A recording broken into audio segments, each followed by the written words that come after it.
Good evening, everyone, and welcome to the Kent City Council meeting for Tuesday, June 21st, 2022. If you could all go ahead and stand and join me in the flag salute, please. I pledge allegiance to the flag of the United States of America and to the republic for which it stands, one nation, under God, indivisible, with liberty and justice for all. Okay. Kim, if you could call the roll, please. Thank you, Madam Mayor.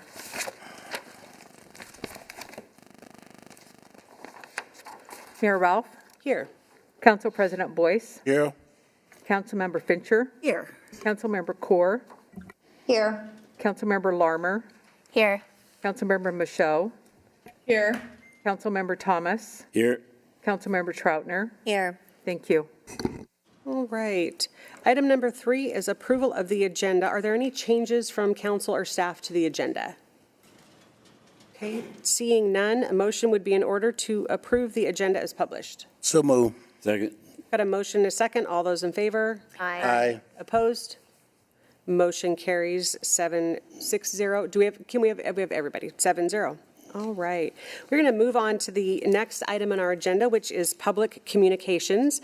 We will start out. We have a couple of proclamations this evening. The first one on the agenda is the Juneteenth Proclamation. So I had an opportunity to present this proclamation to Gwen Allen Karsten, the Executive Director of Kent Black Action Commission. Last Wednesday, Council President Boyce joined me and we raised the Juneteenth flag for the first time in the city of Kent this last week. So very excited for that historical moment here in the city of Kent. I learned today, I was at the King County Council meeting, I learned today that the first Juneteenth celebration in King County was actually in Kent in 1890. So we've got a very long history of observing Juneteenth and formally now as a city government. Last year we were one of the first cities in the state to make it a citywide holiday.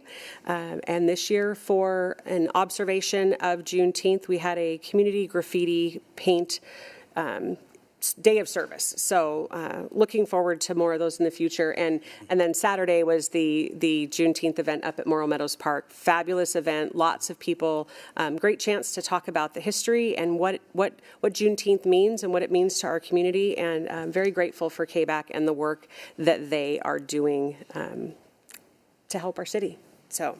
Mm-hmm. And I said, and that proclamation was presented also there on Saturday. So the next proclamation we have this evening is a proclamation for Summer Meals Week. It is hard to believe given the weather that we've had and all of the things, but the last day of school was yesterday here in the Kent School District. And so that brings some challenging times. Joining all of us this afternoon is Erica Zungare. Okay. All right. And I'm going to go ahead and read the proclamation. Then, Eric, I'll have you come up and say a few words. Okay. Whereas summer is a challenging time of year for children whose families face food insecurity, and whereas more than 11.5% of Washington state residents struggle to provide enough food for their families, and more than 17.3% of Washington children are food insecure, meaning that they do not have regular access to adequate food. And whereas the COVID pandemic exacerbated food insecurity, particularly among households with children and communities of color, and families continue to feel its effects. And whereas low-income families spend an additional $300 per month in the summer months to provide food for themselves and their children. And whereas children who are food insecure are more likely to miss school, have more difficult times academically, experience social, emotional, and mental health challenges, forgo health care, and develop chronic disease. And whereas the National School Lunch Program, Seamless Summer Option, and the Summer Food Service Program, which are funded by the U.S. Department of Agriculture and administered by the Office of the Superintendent of Public Instruction in Washington, play a vital role in helping low-income children get the nutrition they need during the summer months and help alleviate food insecurity. And whereas 56% of students in the Kent School District qualify for free and reduced lunch, and in the 2021 school year, 34.8% of students in King County qualified for free and reduced lunch, yet only 19% of youth in Washington State who qualified for free and reduced meal prices access summer meal sites. And whereas by increasing awareness about the summer meal programs through outreach in the community and investing in summer programming to attract more kids to meal sites, Washington can increase access to summer meals, and whereas the City of Kent is committed to ensure that no child goes hungry this summer, now therefore I, Dana Ralph, Mayor of the City of Kent, do hereby proclaim June 27th to July 1st, 2022 to be Summer Meals Week in the City of Kent, and encourage all community members to join me in recognizing this week. Ready.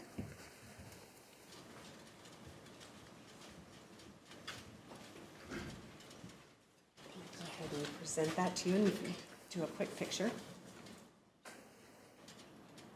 Thank you. Thank you.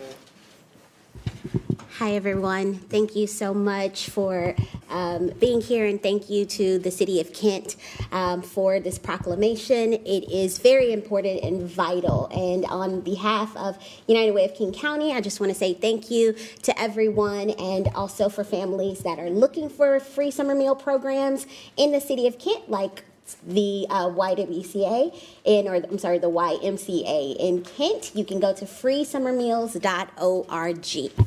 Thank you. Thank you so much. So we will be sharing some of those locations on Kent social media as well, and want to make sure that our kids are being taken care of over the summer. So thank you so much for bringing awareness to the programs and helping our kids out. We're grateful. All right. Next item on our agenda is community events. Council President, do you have any community events? Yes, Madam Mayor, thank you so much. Just want to talk about, we have a new Exley. We're making their debut at Showwear Center on Saturday, June 25th.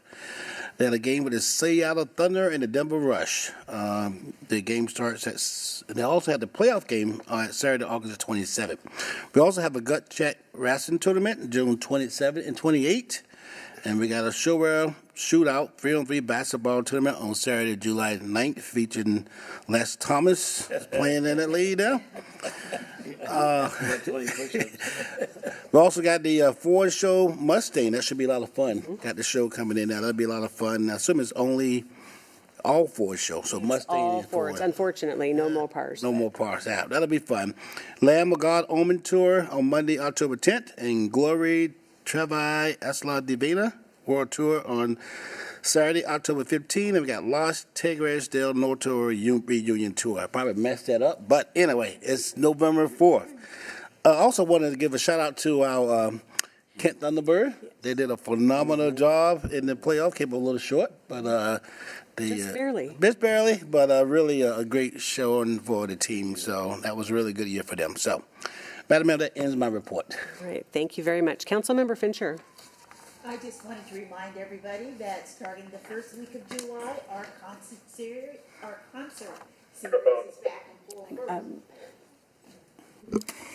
Starting the first week of July, our concert series is in full force. So that means Wednesdays, Thursdays, there will be concerts. So evening time up at Lake Meridian. You also have two other sites here in the city, Kent Station, Morro Meadows Park, to check out free entertainment that is wonderful. So, thank you. All right. Thank you. Definitely a lot of things going on around town. Next on our agenda is the Public Safety Report, and joining us tonight is Chief Padilla.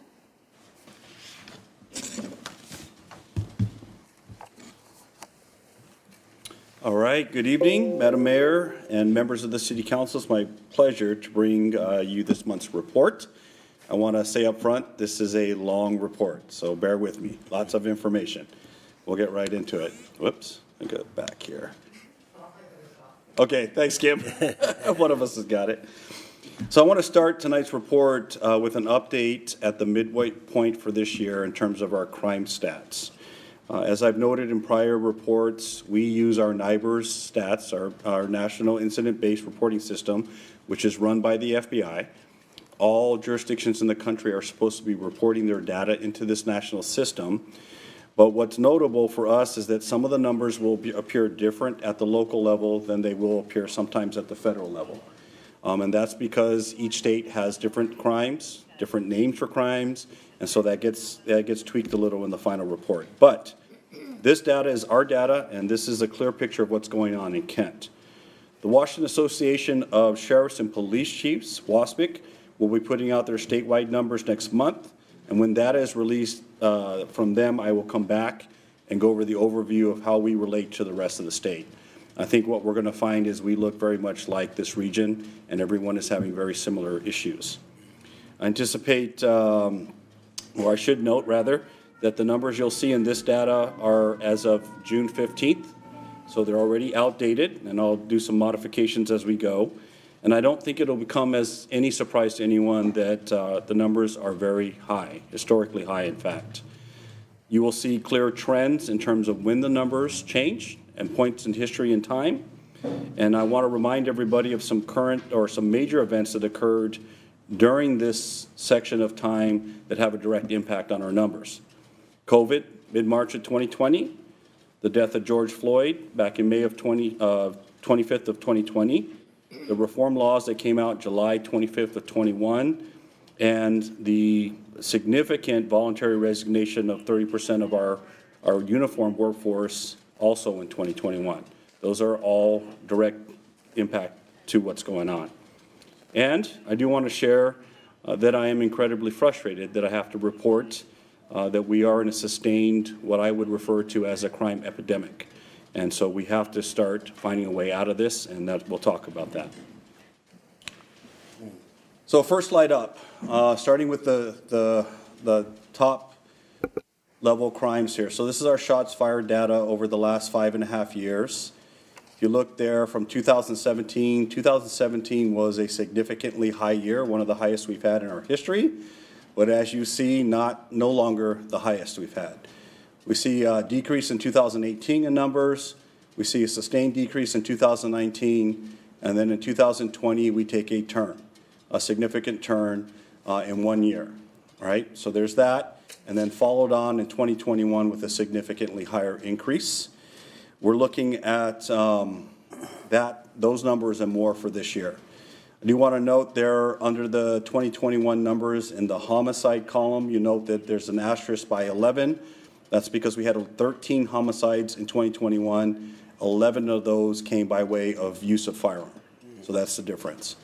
And I also want to note, again, we're only halfway through. The numbers you see there for 2022 represent as of June of this year. So another note under the homicide column for this year, all the way to the right there, that number 3 is now 5. We are now up to 5 homicides as of this report. It's a little hard to see on my screen there, but hopefully you can see a little bit better there. This is the data for our verified shootings, 2017 to current. Again, 17 was pretty high. We saw decreases in 18, 19. Then we see a rise in 20, significant rise in 21, and we are on pace to meet or exceed 21 numbers.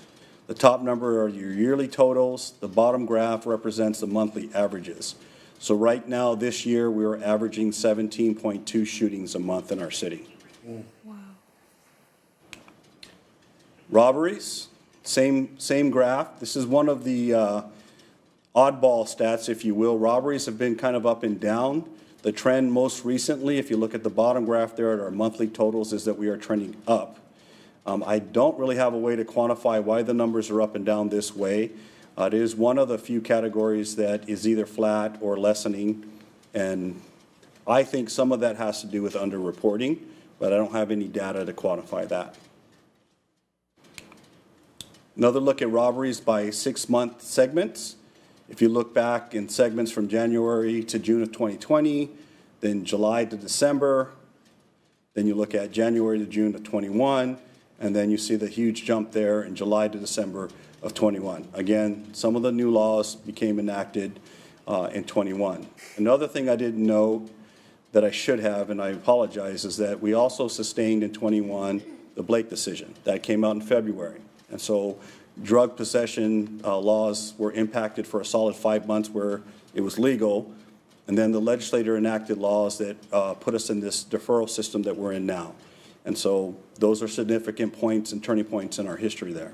We are on track, like I said, to come close to matching last year's highs. Burglaries, similar trends as before, similar timelines as before. Not good news there either. Burglaries are made up 75% of commercial burglaries and 25% residential. It's the breakdown. We have seen a 71.8% increase since 2020 in our burglaries. Kent, because we have a large warehouse industrial area on the north end, we've always had more than our share of burglaries. It's just the nature of how we are set up in our city. But we have broken all previous records. These are historic highs, never before seen. 1,062 yearly burglaries last year. We're averaging 126 burglaries a month in our city. Breakdown by months, 6-month segments again, noting the time stamps there on when these things really jump off the charts. You're noticing a continual and sustained trend. Vehicle thefts. Another historic challenge for our city is a high number of vehicle thefts. We've always been high. Quite honestly, I'll just be transparent. Kent has been high in the state on average. But again, we've never seen numbers like this. We're seeing 170 cars disappear a month in our city. 170. Breakdown by month segments there. Same trend, same trend line. I don't normally report out on vehicle parts. It's a subsection of our theft data, but I put it in here because it is one similar trend, but it also is notable in regards to the catalytic converter thefts, and that's where you're seeing these numbers here.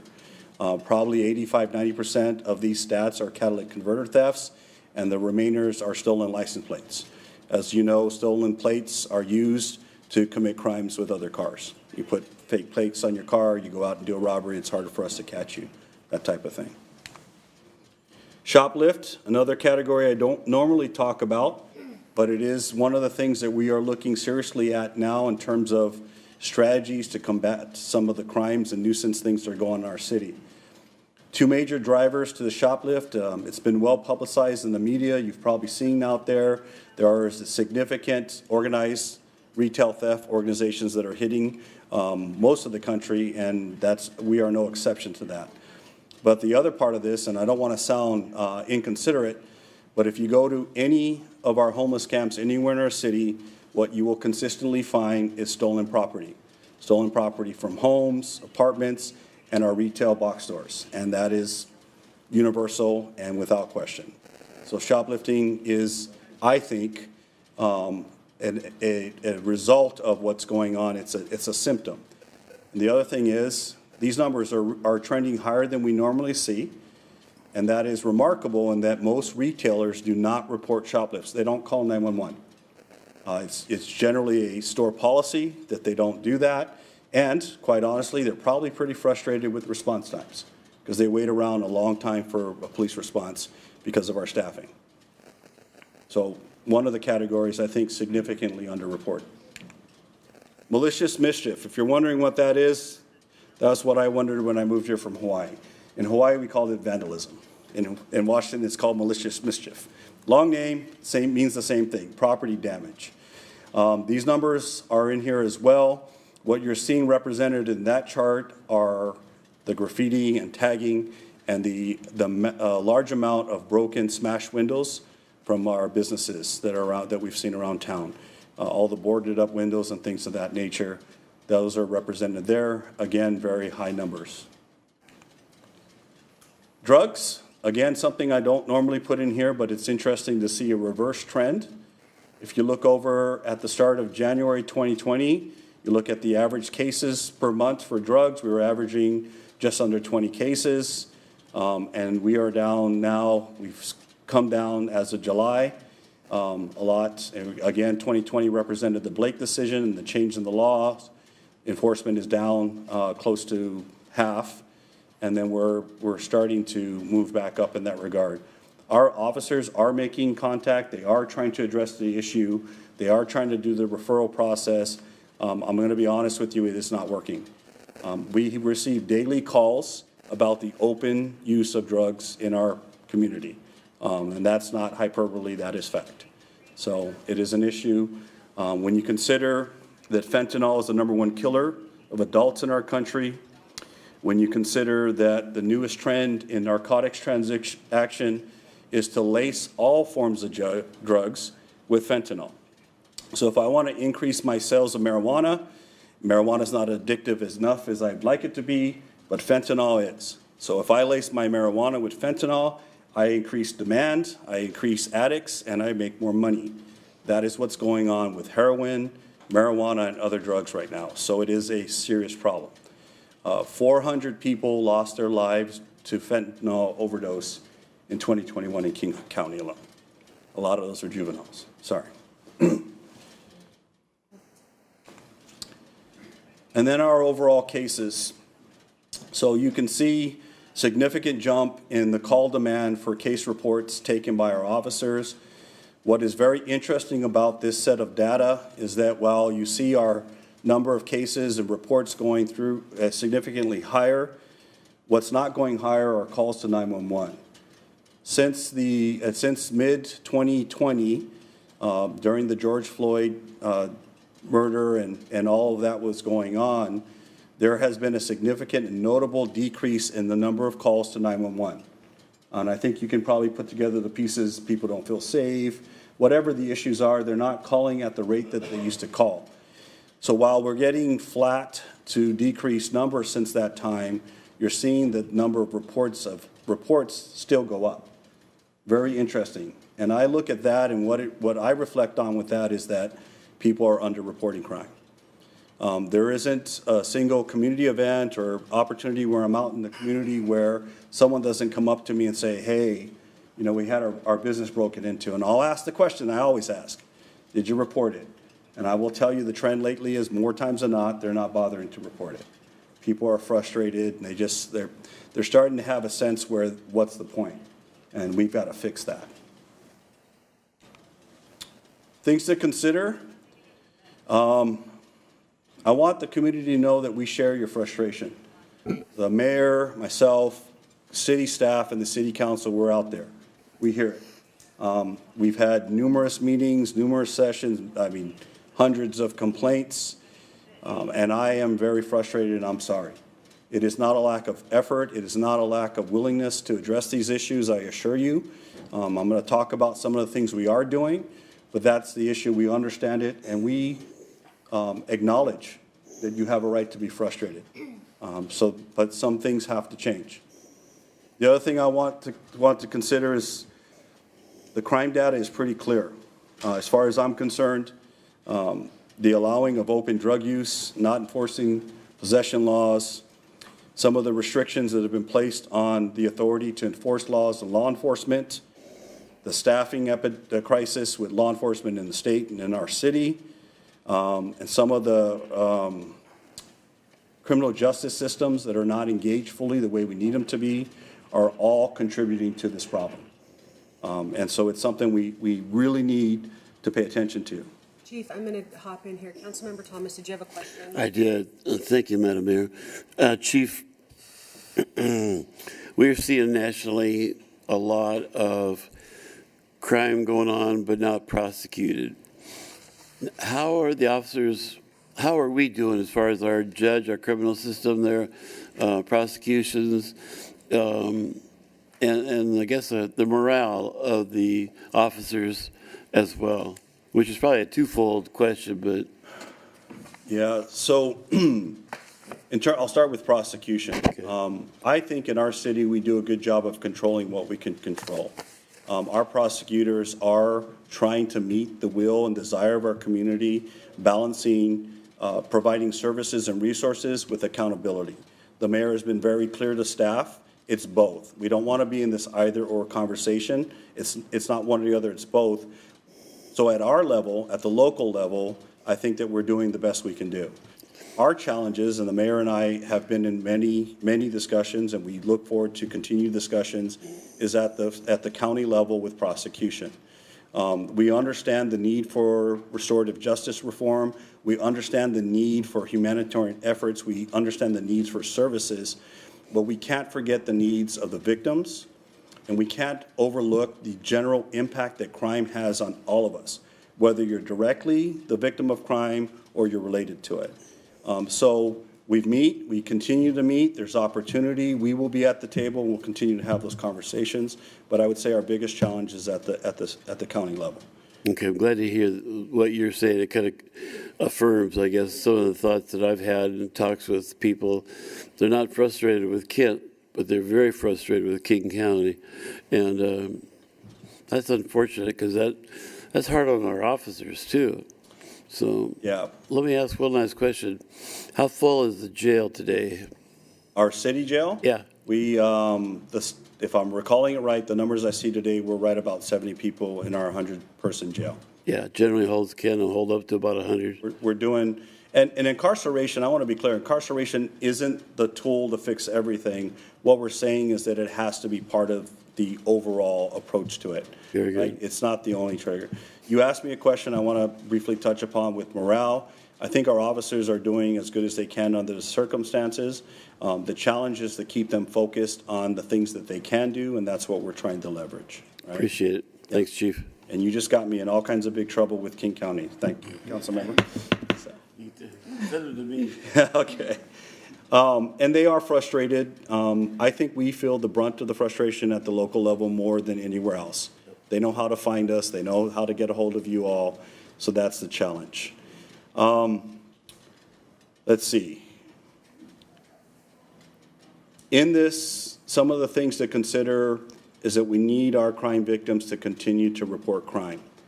And I get the sense of frustration. I am pleading with the community, at the very least, get online and file an e-report, have your incident noted, and here's why. It helps me prioritize where we put the limited resources that we have, and that's important. But it also should be used as data to inform our legislators and our policymakers at the state, county, and local levels. We should be looking at this data and asking the question, is our criminal justice system working the way that our community needs it to work? And if the answer is no, then we need to look at why that is. So this data matters, and I'd ask everybody to make sure they report as much as they can. Things have not always been this way, and I don't expect them to stay this way. While reforms, increased services, and restorative justice measures are necessary, like I noted, we need the balancing part of the accountability to elevate everybody's quality of life. I do want to acknowledge, and I want to be crystal clear here, and I want to thank the state legislators for the work they did with the cities, the mayors, and the chiefs of police and sheriffs to roll back and modify some of the laws that were in place that may have gone a little too far and had some unintended consequences. I applaud them and I appreciate them for that work, and I look forward to the work ahead to do a little more adjusting to that, particularly when it comes to the restrictions on vehicle pursuits. It's having a huge impact. And I'll cut this, I'm trying to cut this down, so what are we going to do? So the question is, what now, right? What are we going to do? And some of the things I want to touch on. I've noted that a lot of the work needs to be done with the state laws at the state level and some of the county level for our criminal justice procedures. But there are things we can do at the local level, and through Mayor Ralph's leadership, we are working on those. We are going to work to do what we can at our level. I want violent criminals and repeat offenders to be on notice, and hear me very clearly. The City of Kent is working to find ways to hold you accountable, period. Some of the things we are working on include revitalizing our repeat offender protocols for prosecution. We had, years ago, had a program called the High Impact Offender Program, and we focused on that top 10% of the people out there committing the most crimes. We are restaffing, we are retooling, and we are going to make prosecution of our repeat offenders a priority. We are restoring the booking capacity at our jails. We are making room so that those that need to be in jail will be held in jail accordingly.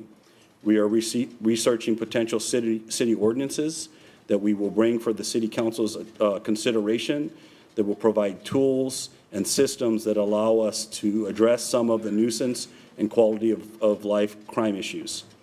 We will continue to work with our state legislators and King County leaders to address the areas where we can make improvements.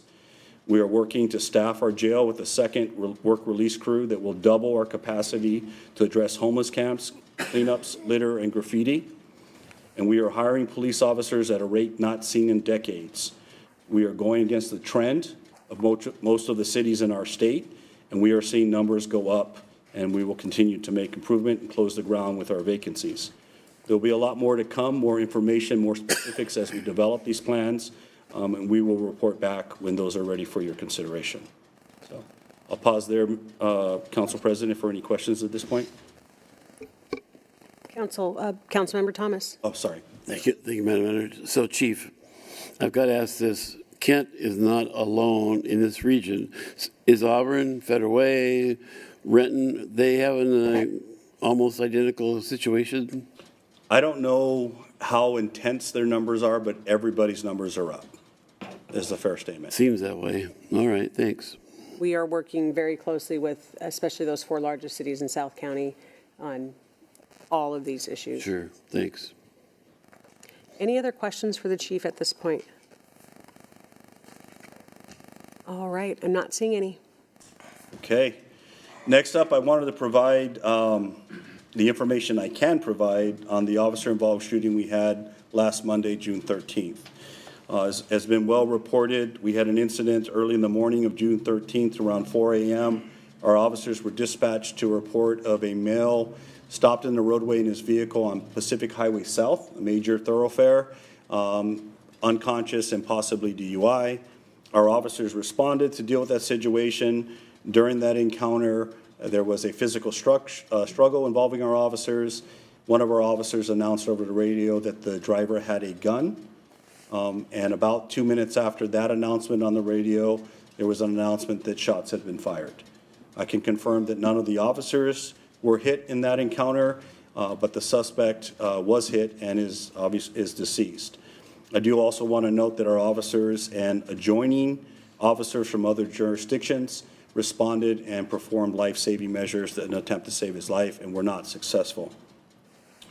I mentioned earlier that I'm limited on what I can report, and I do want to note that's because of the laws regarding officer-involved investigations. I am not allowed access to the findings from the investigation team or get a briefing like I used to get every time before. So with that, I have that information, and more will come out, I believe, as the investigation wraps up. I do want to say that it is very fortunate. I have seen the video regarding the incident, and I can tell you it's very fortunate that I do not have an officer that was killed during this encounter. I also want to say that it's very clear that our officers were doing their best to resolve the situation without using force, but ultimately that was not within their control, and they did not determine this result. So I'll stop there. Chief, and can you verify that this person was not unconscious when? Yes, I understand there was information that he was unconscious at the time. No, during the encounter, he was unconscious when we got there. The officers were eventually able to wake him up, and he was awake when the confrontation occurred. Next up, something that going out and really asking the community's help with. It's been well publicized in the media. We have done extensive work to try and locate Mr. Larry Martinez, but we have not as of date. Please take a look. If you've not seen these photos before, this is Mr. Larry Martinez, 81-year-old. He does suffer from dementia and was last seen in Kent downtown on Wednesday, June 8th. He was dropped off at the Pied Piper Bar in downtown, was there for about 40 minutes before he walked off, okay? The two pictures you see on the top of the slide there are actual pictures taken from video on the day at the time of the incident. It's very concerning that we have not had any verified locations or spottings of Mr. Martinez. We have followed up on multiple leads. We have done an alert called the reverse 911 system, where everybody in this area got a text message regarding it. The media has been very helpful in broadcasting this information, and our detectives have been working nonstop to try and find Mr. Martinez. So if you have information, please call 911. It doesn't matter where you are. Call 911 and let them know you have information about Larry Martinez, and we will follow up on it.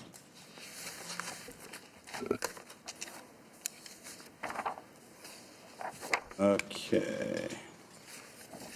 I think, Kim, we're missing the slide. That's okay. I'll go and just talk about it before I get to the 4th of July. I was having a conversation with a few people regarding our active shooter response.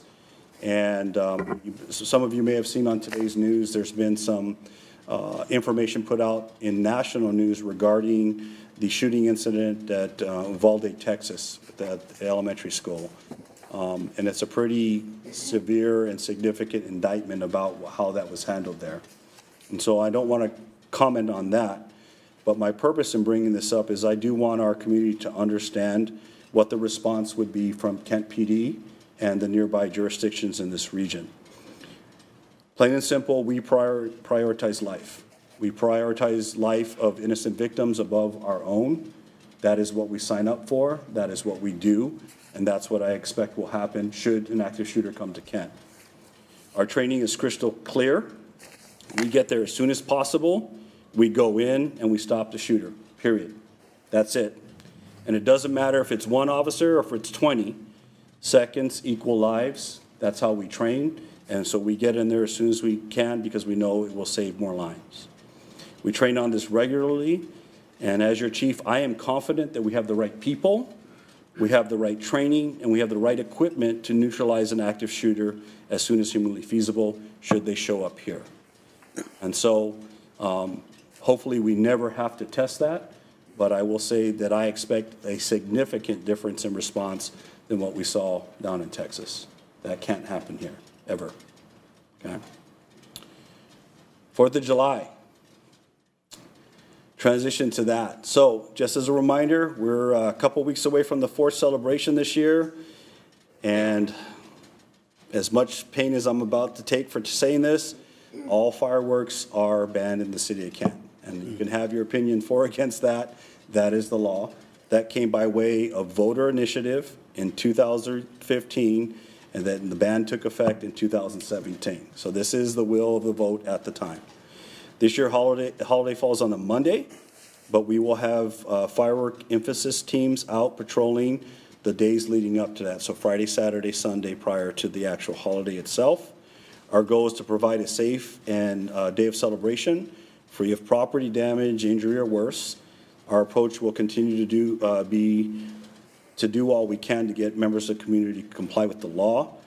Keep in mind that outside of fireworks violations, the 4th of July tends to be a very busy day for 911 calls just in general. And so with our staffing crunch, we are staffing the splash celebration this year, the Lake Meridian, and so we will be under some pressure to get to the calls, but we will get to them as soon as we can. So be patient with us. Understand there will be some challenges. If you have fireworks violations to report, we ask that you do not call 911 and that you use the non-emergency line, and I'll try to get it right this year because I always messed it up. It's 253-852-2121.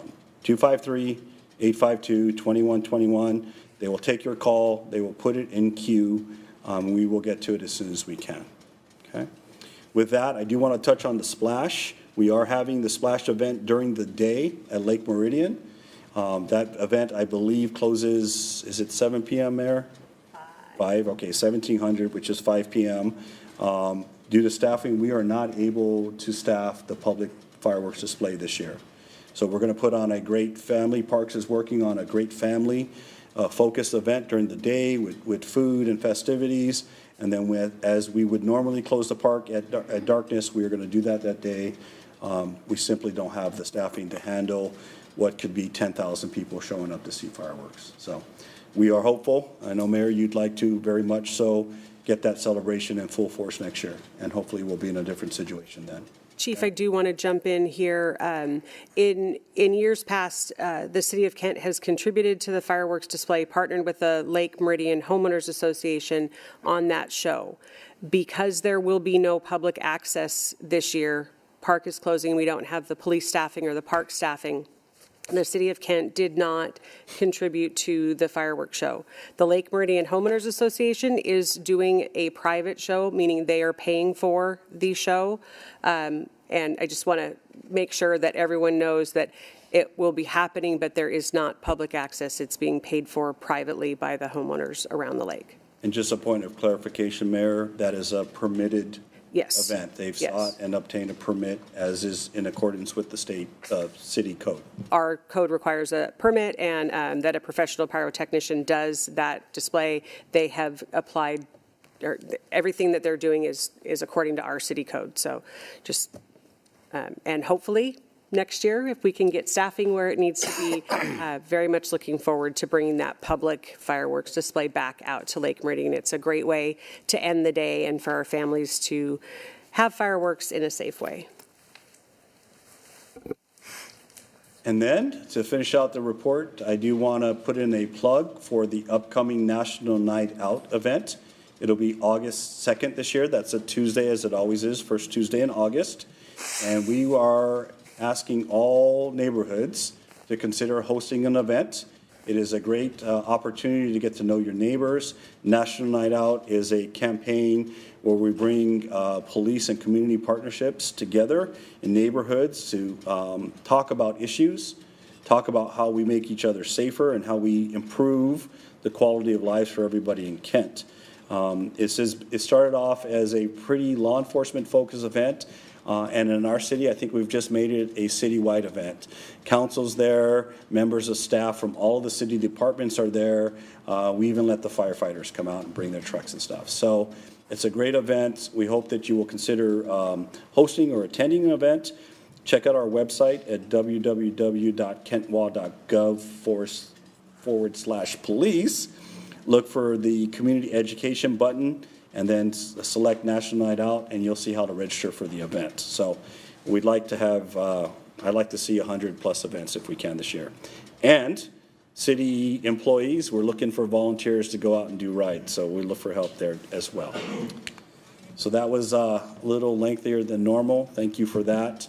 And Mayor, if there are any questions, I'll take them at this time. All right, Council President Boyce. Thank you, Madam Mayor. Just a quick comment on National Night. It's such a fun event. Really enjoyed having a good time doing it. My wife just started a new church in Redmond. Is my microphone on? Yeah. Okay. Just started a new church in Redmond, and the new Redmond police chief, who happens to be a close friend of yours, they are talking to start the event there. They're going to host at her church and so on. So really, just it's really spreading. My other comment is around, you talked about the accident shooting, right? And you may not need to go into too much detail, but I think about our school. We got 40+ schools in the Kent School District, and some of them are light. Most of them are not a light. So how do you guys prepare for knowing how to go in those schools, because the structure and how you get them is different? So we have operational plans for our high schools in the city limits and for our junior highs. We don't have as detailed, say, layouts and descriptions of the elementaries, but the way that the training works, and I'm trying to be careful here with how we respond, but the way that the training works is that knowing the layout of the building isn't necessarily the issue. Getting to where the bad guy is through senses and through awareness is happens, and we get there, we find them, and we stop them. That's how we do it. It doesn't necessarily matter if it's in a building we've been in before or if it's brand new. We will get there and we'll keep searching until we find them. Okay. And I also appreciate your transparency in the reports and so on. And I think just the fact that, being totally honest and transparent about, some of the things, but all the changes going on and what you guys can't do and can do. And I think it's important that the public understand that too, right? Because things have changed, and hopefully we can get the things moved back so we can respond and take care of our people from a public safety perspective. So thank you for that. Thank you. Any other questions for the chief? Okay, I'm not seeing anything. I do want to pick up on one point that Council President made. You don't have to be a neighborhood to sign up for National Night Out. We have community groups. You can be a church, any sort of organization, or just a bunch of friends gathering together. It's just a really great night to come out, think about those safety things, get to know your neighbors or your fellow church members or whatever the organization is. But lots of opportunity there to provide that for groups. Okay. All right. Thank you, Chief. All right, we are going to move on in the agenda. The next item is reports, and this is an opportunity for everyone here at the dais or on our Zoom call this evening to talk to the community a little bit about the work that they do outside of the regular council meetings or committee meetings. So regional committees, that's an opportunity where each one of us can represent the city of Kent and make sure that our voices are being heard during those regional conversations. And it's important for law changes, grant processes, all of those kinds of things that Kent's voice is represented. So I have a few meetings, regional meetings that I attended, that I want to focus mostly on some community events that have happened over the last couple of weeks. So we had our first flood control advisory meeting. That is where we have an opportunity to look at the budget for the flood control district. The first meeting, I chair that group this year. We just had a sort of a level set and presentations on the work of the flood control district, what kind of projects they undertake, grant funding, and that kind of thing. Transportation Policy Board is another group that I chair at the regional level. We started talking about our work plan for the next year. The regional transportation plan was passed, and that came with a lot of items to be added to that work plan. So we started working through that. Regional Policy Council, we had a great presentation from Harborview. That is our area trauma hospital funded through your tax dollars. And some of the great work that they're doing, not just in the emergency room or in their ICU, but community-based programs. They're doing a lot of work around shots fired and what does that look like as a public health issue. So great work being done at Harborview. Also had an opportunity to testify at the Sound Transit System Expansion Committee. Council had a presentation from Sound Transit earlier today. We've got the light rail going in up on the West Hill, and there is the question of station naming, particularly the station that's located right there at just past the intersection of Kent Des Moines Road and Pacific Highway. The City Council passed a resolution saying that their preferred name was Kent Des Moines Station. The City of Des Moines passed a resolution saying that their preferred name is Kent Des Moines Station. And I am happy to say the System Expansion Committee passed that on to the full board for their vote this coming Thursday.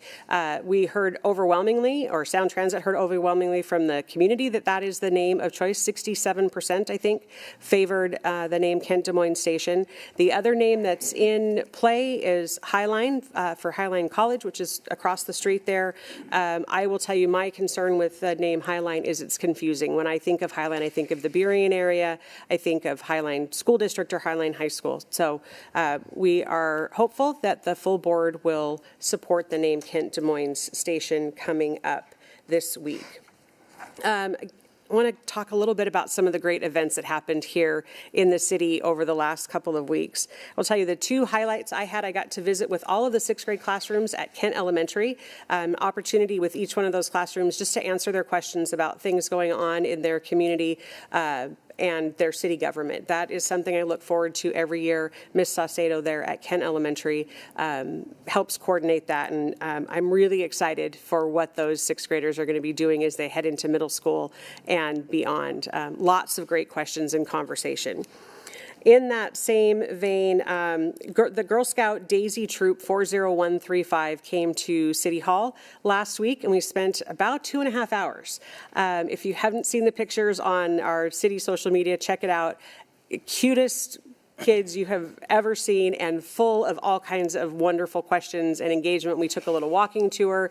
They all had a chance to sit up here at the dais, let them all use the gavel and the microphones, and same thing there, really engaged, lots of fantastic questions. They're studying how to be good citizens and how to be good neighbors, and all about democracy and voting, so it was a wonderful opportunity. This weekend, I will go as quickly as I can here. We had our graffiti paint out event. City staff want to thank everyone that came out on Saturday morning and community volunteers to paint over graffiti in downtown Kent and surrounding areas. Very successful event, and want to thank our community education unit for putting that on, and most importantly, all of the volunteers that came out for that.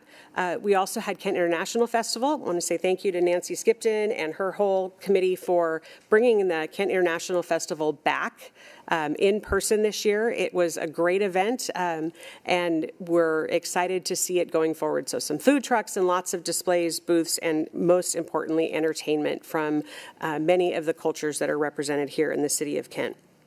Final event on Saturday was Juneteenth, and I talked a little bit about that under the proclamation.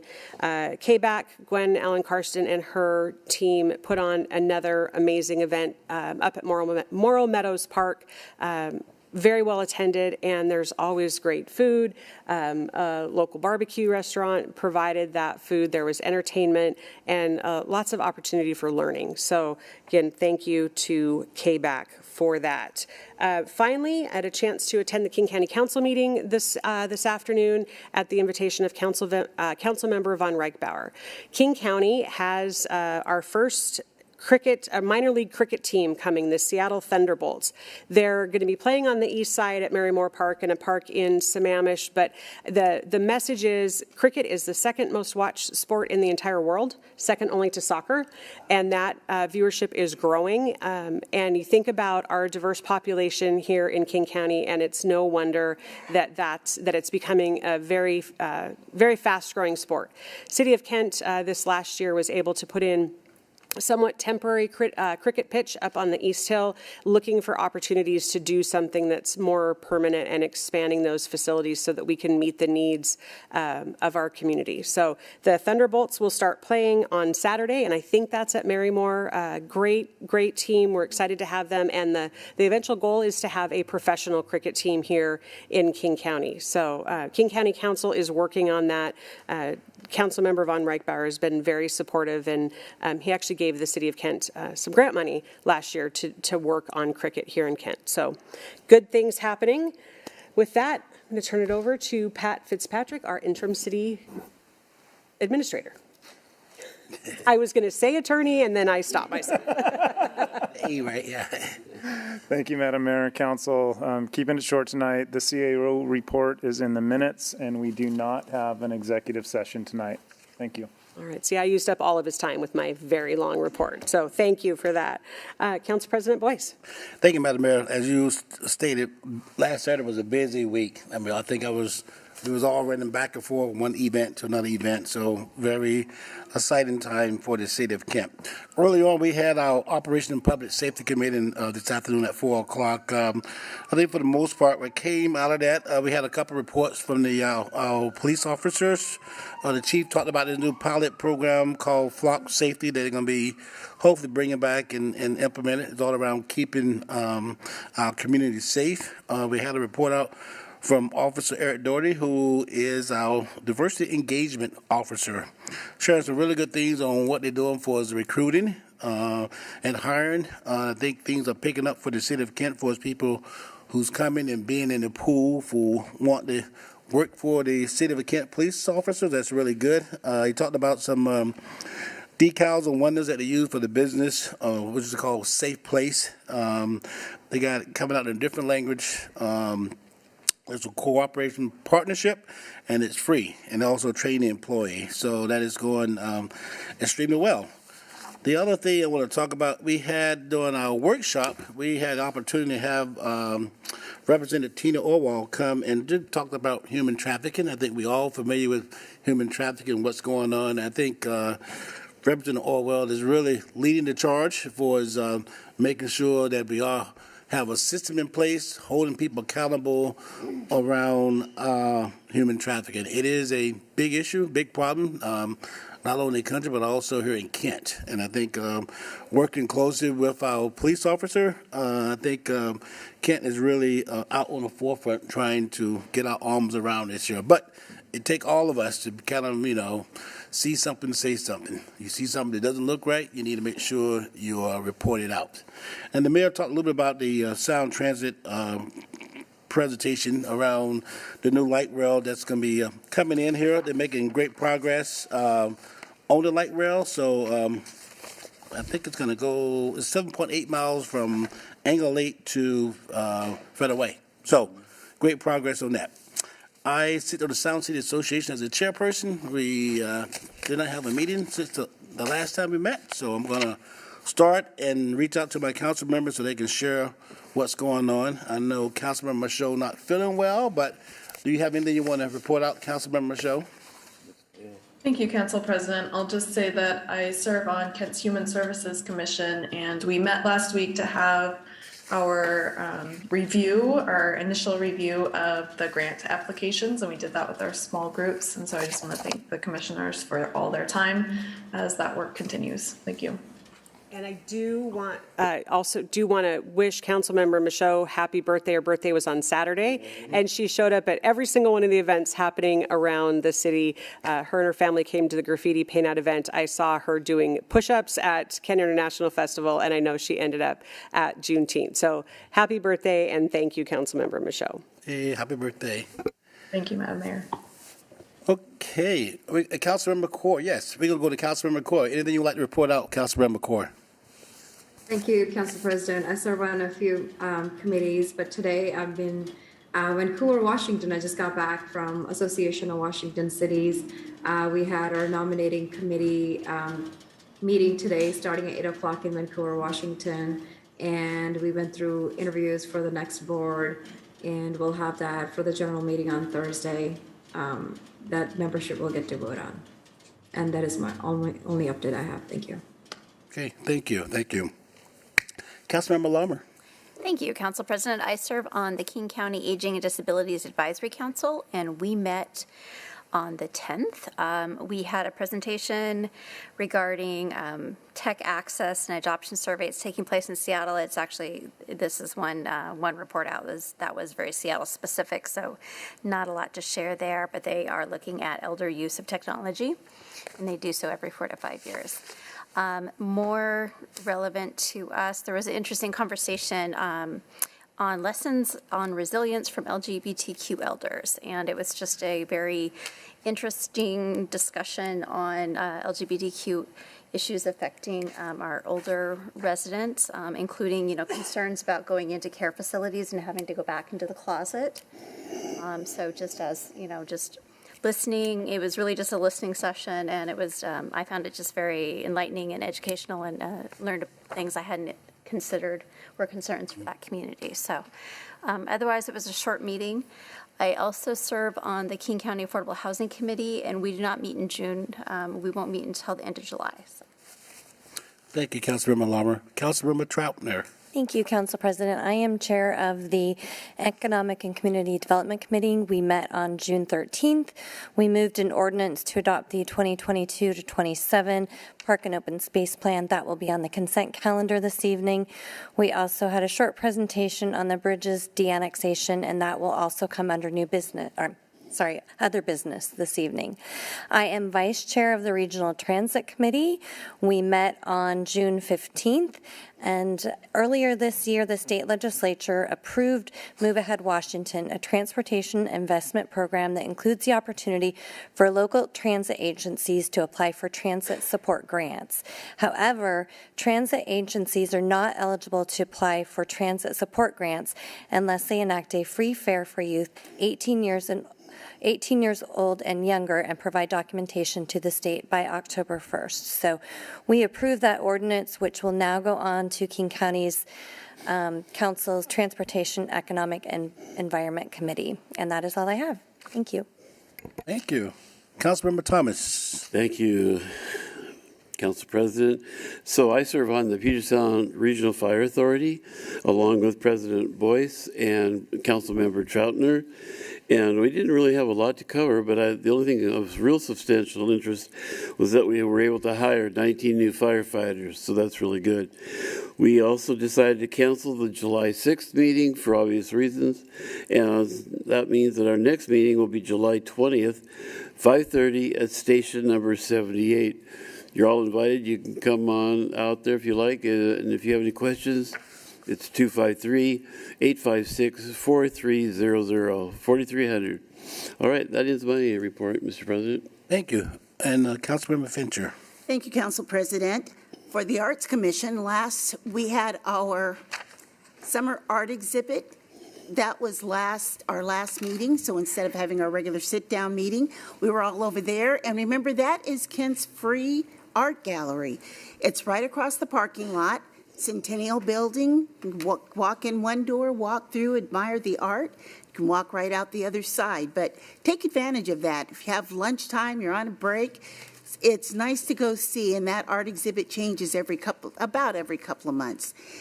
So that is over there, and you also have until June 30th if you plan on entering the Kent Creates art contest. We have the Public Works Department, which is not going to have their next meeting because of the two holidays, Juneteenth and 4th of July. The next meeting is going to be the 18th of July. I had the opportunity today to go over to the Downey Farmstead project. Yeah, it is really coming along over there. It is tremendous just watching it. If you remember the Lieber project, which we went by and looked at later, to see what this one is going to look at, its habitat, its flood control, everything wrapped into one, and it is really coming along. Just simply the trucks that are taking out hundreds of tons of dirt, trees, plants, all of the materials that are there to dig this giant hole, basically, that is going to be able to take water off of the river to help with the flooding and to be able to provide habitat for our salmon, for the birds that are here. It's going to have some respite areas in there, so it's really a great project. So that one is really coming along. King Conservation District, we had our meeting, and we talked a lot about what we are going to be doing. Also, we had some reports on our forestry program.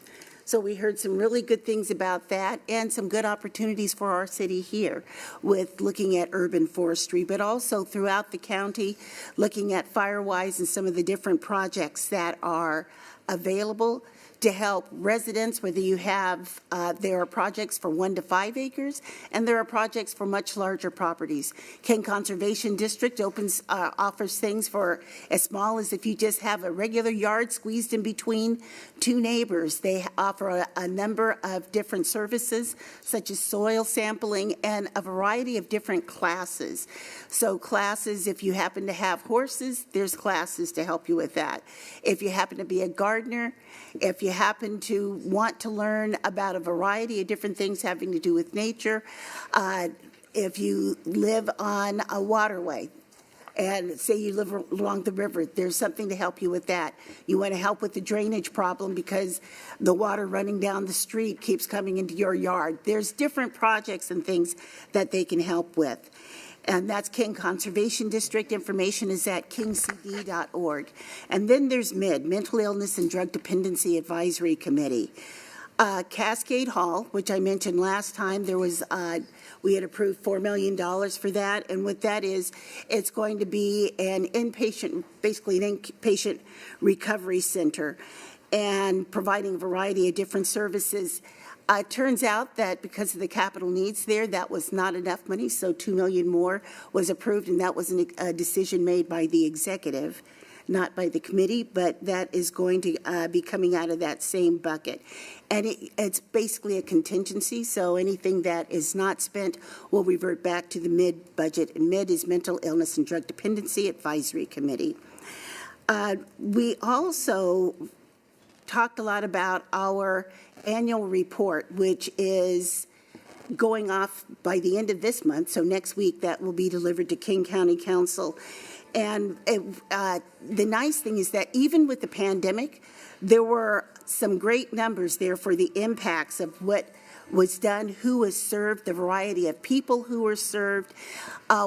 You get to see that depression was decreased, services to elders, just a wide variety of services that were delivered, and they were delivered in way that was responsible no matter what your ethnicity was. We were managing to touch all of the ethnic groups here, and there is an index so you can break it out and see who was served, where were those people served, so everybody's paying into mid-dollars, but was anybody here in Kent actually helped? That you can see on the report. What about the providers? Were the providers from here in Kent, or did they bring them in from Olympia or someplace? So all of that can be parsed out in these reports. And then we also had some budget talks. There's a $20.5 million underspend that there was a lot of concern about as to why we have all of this money that we are holding on to when there's so much need, especially when it comes to mental illness. So we know that there's some emerging needs coming up, and they gave us some good reasoning for that. We were able to restore funds to 9 of the programs that were cut previously. And so all of that was parsed out to our satisfaction. So good meeting, and that is it. That is it for my report tonight. Thank you. As you can see, the council member been very busy here representing the city, so good job to my council member. Madam Mayor, that ends our report. All right, thank you very much. I do want to point out to Council President Boyce's comment, the fact that all of our council members serve on regional committees or committees outside of this council meeting is not the norm. So cities around us don't have this kind of involvement. So I really do think we're very fortunate here in the city to have so much engagement by our council members representing the city of Kent at those, as you can hear, very, very important conversations. All right, we are going to move on in the agenda. The next item, item number 6, is public hearing. We have 2 public hearings this evening, and there's a very particular process that goes along with these public hearings. So I'm going to read through that process, and then we'll have a staff presentation. Council can ask questions, and then they can vote. So we will now hold a public hearing on the street vacation at Naden for the Naden Avenue Assembly. Staff will give a presentation, and then I'll invite the public to provide testimony, written statements, and other evidence. Public input must relate to the subject of the public hearing, and council members feel free to ask questions during the presentation. If you're here to testify on this matter, there's a sign-up sheet at the front of the room, and you can sign up there. The public hearing on the street vacation at the Naden Avenue Assembly is now open, and I would like to ask Kelly Peterson to make the presentation. Thank you, Madam Mayor, members of the council. Can you pull up the Naden map for us, please, real quick? On May 17th, Public Works Director Chad Barron made a presentation to council regarding the street vacation at Naden Avenue. Naden Avenue is located just east of State Route 167, south of Meeker, and just north of State Route 516 or Willis Street. The street vacation, for the most part, is surrounded or is adjacent to property is owned by the City of Kent, and is a portion of what is called the Naden assemblage. So those, the future property owner at the Naden assemblage, this street vacation will create some flexibility for future development. When the property is developed, there will be a new Naden that connects Willis Street in the south at 74th Avenue South, north to Meeker Street, and that will be approved through the development process. One of the things I would like to point out that this ordinance reserves easement for utilities, both city-owned and other utilities such as gas, electric, and telecommunications, if approved by council this evening. With the passage of Resolution 2045 last month, that set in motion the street vacation process. At that time, staff made appropriate notifications. The property was posted. There was postings at City Hall, Centennial Center, the library. Applicable property owners received notice, and it was published in the newspaper. That's my presentation this evening, Madam Mayor. All right, thank you, Kelly. Council, any questions for Kelly? All right, I am not. Oh, Councilmember Thomas? Thank you, Madam Mayor. Kelly, I noticed it doesn't go all the way north to Meeker Street. Is that because of the houses to the left? Yeah, right there. Yes, Councilmember Thomas, there is a small portion from, you can see the dot right there. Yes. To the north, that will remain public right-of-way because there is some private property that would still have access to that portion of Naden north to Meeker Street. All right, thank you. All right. Any other questions? I'm not seeing any. Would like to invite the public to provide testimony, written statements, or other evidence. Kim, do we have anyone signed up for this public hearing? We do not. All right. And any written testimony submitted? None. Okay. With that, a motion would be in order to close the public hearing. So move. A motion and a second. All those in favor, please say aye. Aye. Opposed? Motion carries 7-0.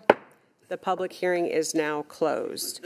Council, any discussion or debate on this item? No.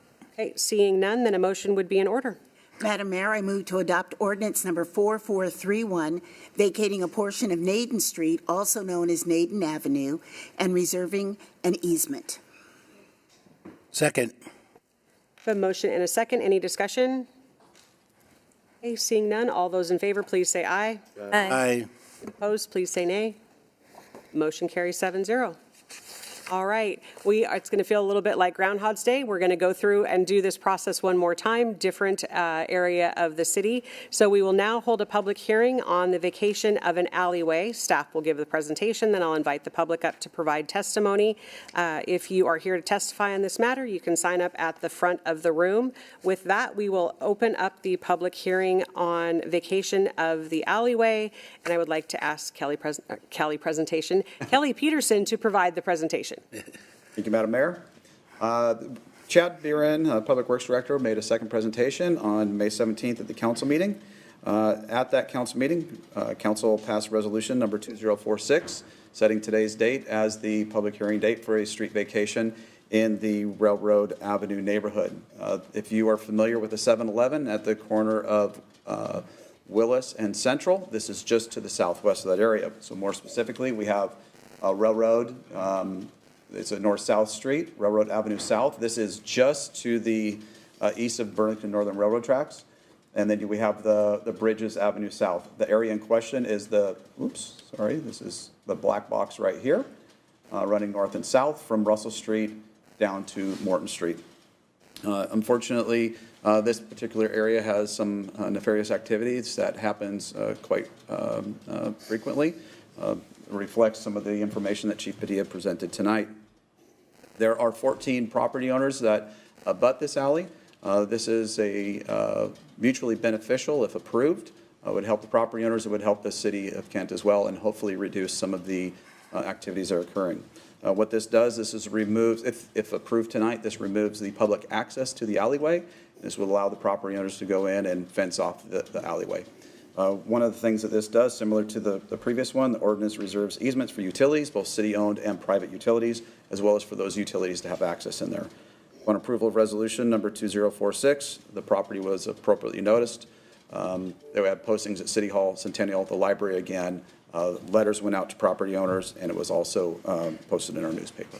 With that concludes my presentation this evening. All right, thank you, Kelly. Council, any questions for Kelly? Maybe a quick comment. Councilmember Thomas. Thank you again, Madam Mayor. So if you could put that little shiny thing again up there on the circle, right to the bottom, last house on Morton Street there, right there. That's the house that I moved into when I got out of the Army. It was a nice little neighborhood. People were kind of careful about their houses and stuff, kept up their yards. The biggest problem we had was the amount of drug trafficking at the end of Railroad Avenue. But it didn't affect us at the time. But times have changed in the last 50 years. Yeah, 50 years. And so that area is really a bad situation. If you drove down that alley, both sides, every garage or whatever was covered with graffiti. It was really, really bad. And the crimes increased. We sold the house last year, so it's no longer our problem, but it is the neighbor's problem, and I think this is one way to solve it. So it sure helps. Thank you, Kelly. And thank you, Madam Mayor. Any other questions? All right. Kim, do we have anyone signed up to provide public testimony? We do not. All right.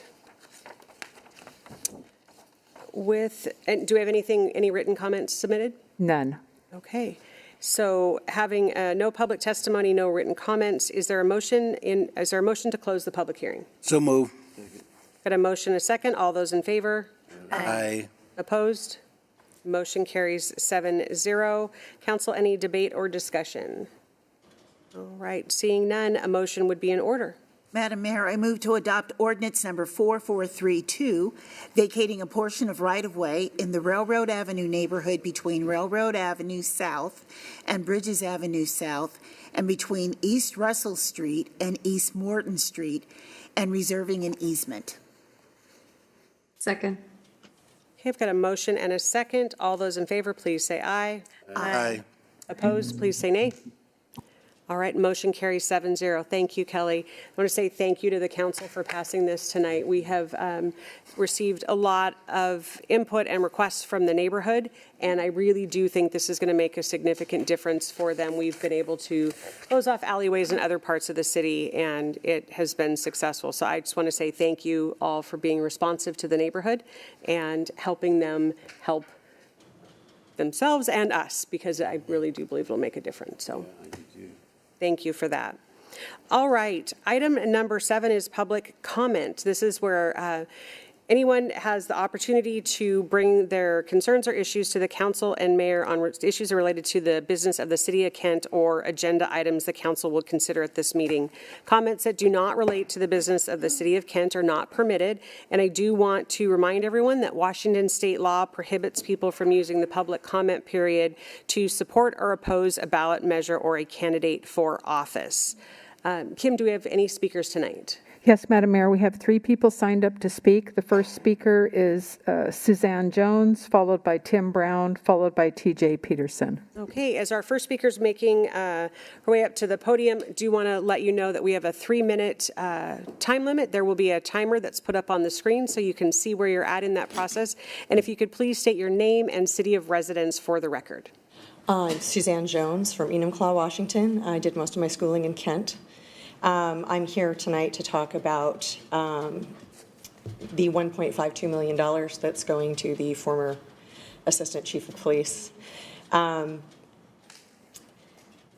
think that there were a few things that went wrong with this.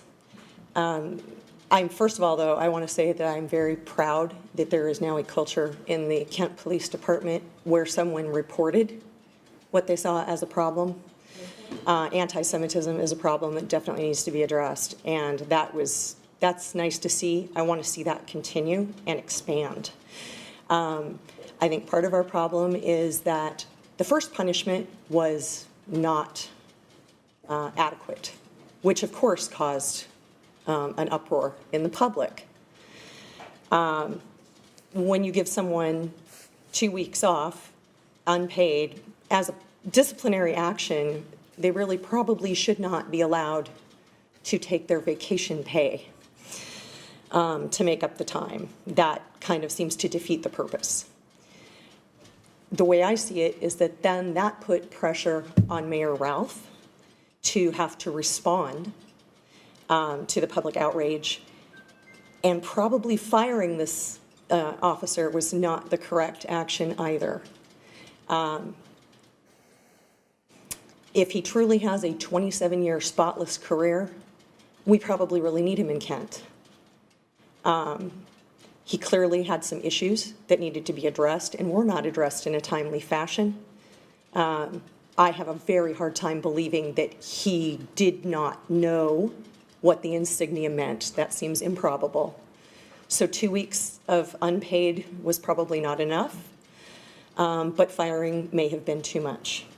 So what I would like to see is more cultural competency training for everyone in the Kent government, police department, as well as council members and all employees, not just officers. In addition, I would like, maybe there might need to be a committee, but at least a Police Chief Padilla needs to go through and look at what kinds of discipline are appropriate for different offenses, particularly around anti-Semitism, racism, homophobia, etc. We don't look real good at the moment. We're all over the nation as the people who paid a racist cop $1.52 million. And of course, that's not the whole story. I don't want us to get there again. So going forward, I want us to have a better plan up front to how to deal with these things. And I don't know who the officer or officers, I think they were detectives that came forward, but I would like them to be, I would like, it probably can't be made public, I don't know, but I would like them to receive my gratitude and hopefully the gratitude of all of you for policing themselves.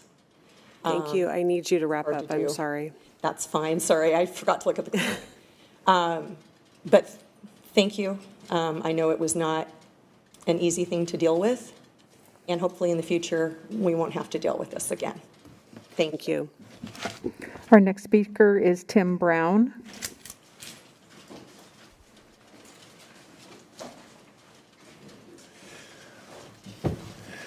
Madam Mayor and City Council, I'm Tim Brown. I live in downtown Kent, and tonight I'm not here to talk about the Mill Creek Canyon.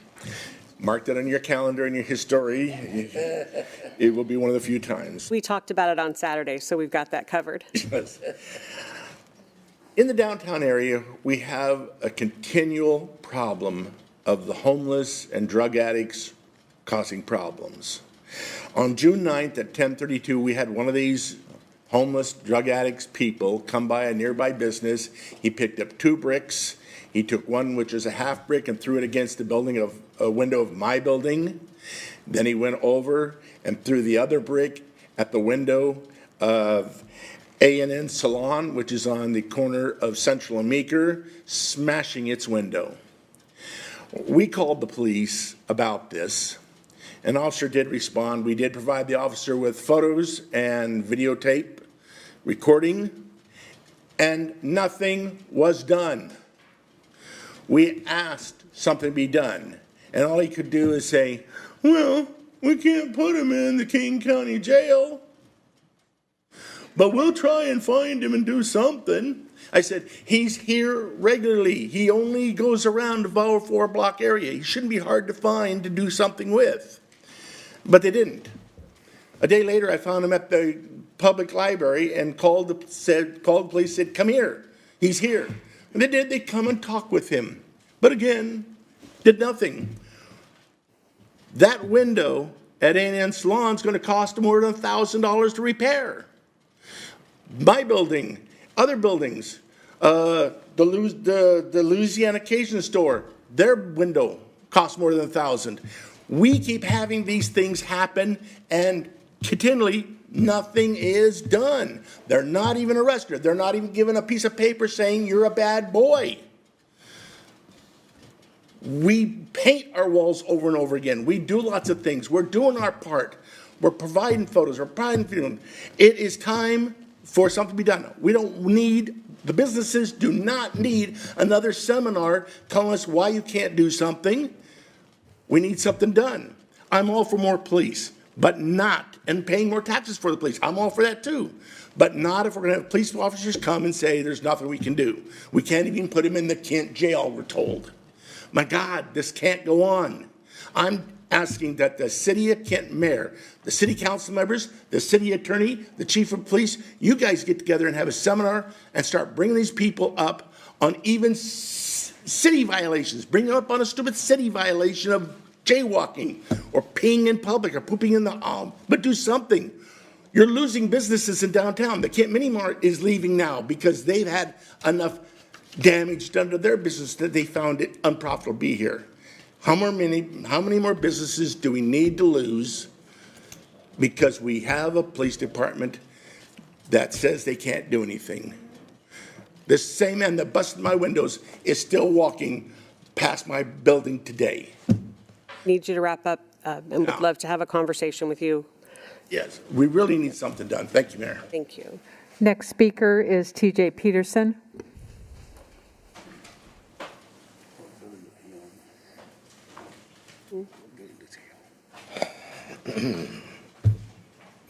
Council President, Mayor, councilors, thanks for the opportunity.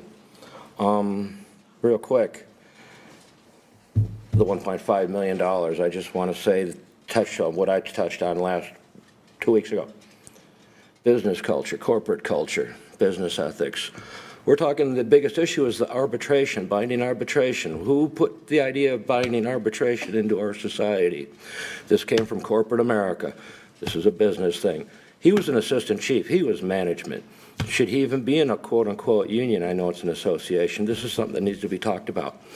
Every job I've had, if I did something along the lines that cost my company $1.5 million as a worker, and somebody be rolling, somebody be paying back some money, somebody be walking out the door. The crime numbers, this is kind of what I want to talk about. My car got stolen a couple months ago. Cars getting vandalized, cars getting dropped off in my parking lots. As an example, a couple of officers taking care of an issue. Stolen car pulls up into our apartment complex. People in the car. Okay, they impounded the car. They let the people walk. Well, if they didn't say they stole it, we can't do nothing. How about a little simple like a criminal trespass in a vehicle? That's a misdemeanor. We have a judge over here. She's the judge you appointed. You have your own prosecutors. We have a jail that's 30% empty right now. I remember back in the day, they'd double it up, put people on the floor. I like that question less. Why is there so much room in our jail? We have our prosecutor. We have gun crime, shots fired. Here's a hard one. We're coming on about 3 years after we lost Officer Diego Marina. That all started off with a young kid taking his dad's truck and taking his dad's gun and rolling around and shooting up the town. We all know how that started. He's turning 21 pretty soon. He's walking. He's going to be out. Gun crimes. King County, how about a misdemeanor? The state has authorized the cities to prosecute people for unsafe storage. If daddy's gun ends up in a teenager's hands, you need to go to daddy. If somebody's leaving their guns in their cars, we need to be holding those people accountable. I think that should be a 30 days. You got to sit in jail and think about how you're going to store your guns. You know, if there's any legal law-abiding gun owners out here that think that it's not a responsible thing, that you can leave your guns wherever you want and leave them to your kids, you know, this is something that we can do in this city. You know, I don't want to be hearing no more thoughts and prayers. Thoughts and prayers don't do nothing. Inaction on these issues is an action. These kinds of crimes don't happen up on the Hill. These kinds of crimes don't happen out by the country club. The valley seems to be different. The low-income neighborhoods up on the Pack Highway seem to be different. You know, I think it boils down to this. There's two groups of people, the in-group and the out-group. This is going to be real quick. The laws and the rules really seem to work hard to protect but not bind the in-group. And then they bind but not protect the out-group. It's kind of been conservative politics for 100 years in this country. The golden rule. Thank you, Dave. Thank you, council members. I think we really need to do something about this stuff, and there's things you can do. Thank you. Thank you. I have one more speaker signed up, Kim Nelson.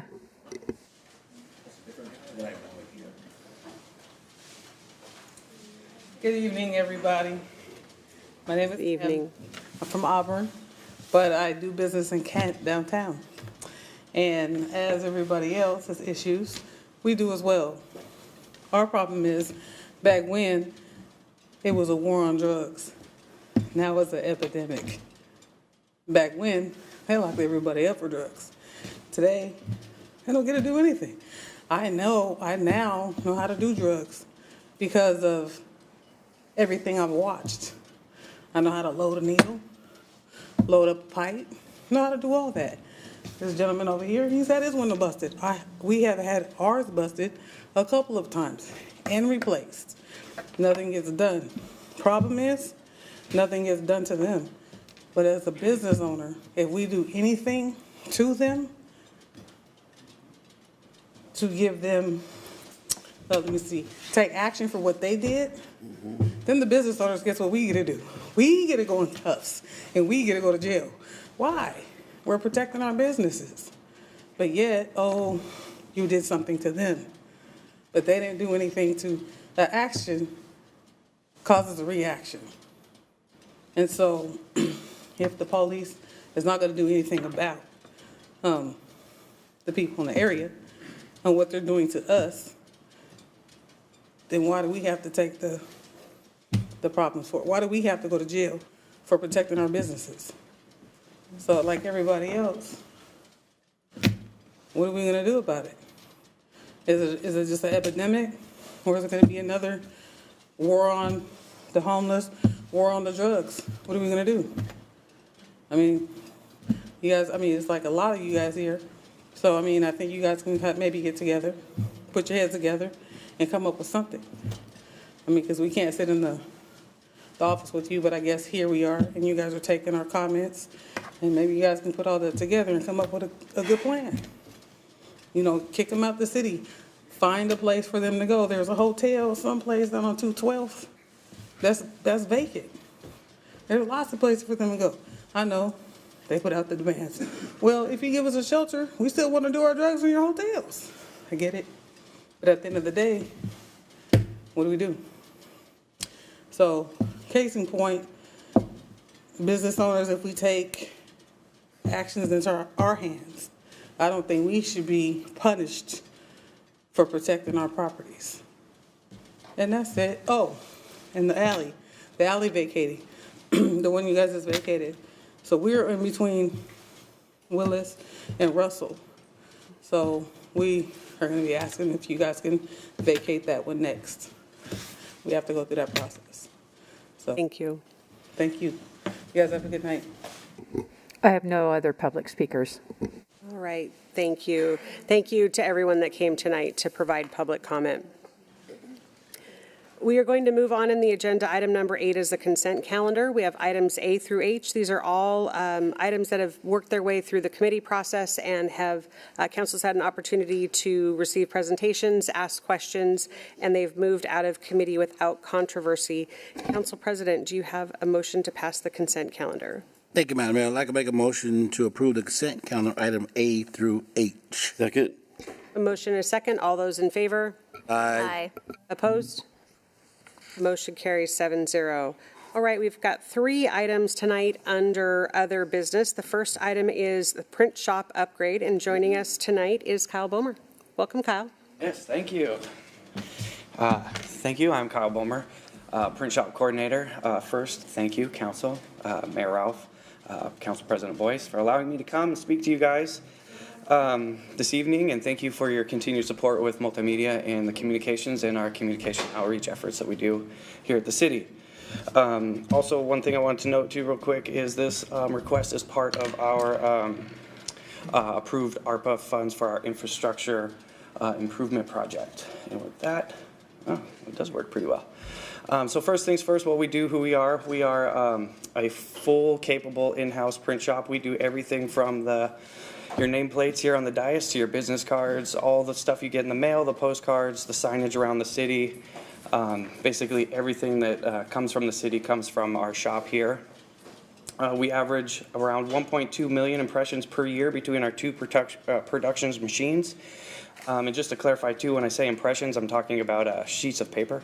And so we do about 1.2 million sheets of paper between the 2 machines each year that supply the city.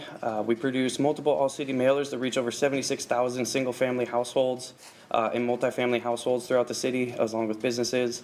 We also print forms for some of our partners around the city, like the RFA, as well as the Showwear Center. Some of the current state of our shop right now, a lot of the equipment in there is past its end of life. It's 7 years old, several years past its generations. It's been, technology has changed. Our climate has changed as far as what we produce and what our customers are asking of us.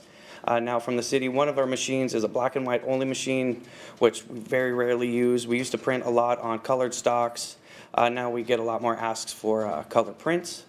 And then one of my favorite pieces is our offset press, which is a traditional ink press. Requires a lot of maintenance. It requires a very well-trained, seasoned pressman who likes to fidget and constantly register and play with it the whole time. The current state of that is it needs about $30,000 worth of rollers and maintenance to get it back up to being its prime operational state right now. And so we are looking to replace that as well as the other production equipment. So what we have so far proposed is this is the first machine right here. This is a Rizzo GD 9630. It is going to be a direct replacement for our offset press and our black and white machine. It is a full color CMYK plus a gray. It is a inkjet machine, so there's no fuser, there's no high heat. It has actually less than half of the energy consumption requirements. It doesn't have a massive 220 volt or 240 volt, the same as your dryer. It actually has just a little 110, same as like basically every regular standard outlet. So a lot less power consumption. It is infinitely quicker than our current machines right now. Our fastest machine is our old school offset press at 133 sheets a minute. This sucker runs at about 160 sheets per minute. So it's cooking, it's pumping sheets out there. It fits our current footprint as well. And so we don't have to do a lot of moving and stuff like that. We can pretty much yank out one machine and put it right back into one of the current machine's locations. This setup, I want to see if I can use this thing here. Yep. Look at that. So on this configuration, this is what we're actually looking to get. This has a high capacity feeder tray, which handles about 4,000 sheets. And then this is a high capacity stacker tray, which handles about the same amount, 4,000 sheets. Pretty much identical to our press, just a much more modern version. It's basically going from a film camera to a digital camera, essentially. And so we're getting up to speed, finally. The second machine that we have on our proposal here is this Canon Image Press C910. It is a replacement for our current laser color copier. It is also a color machine.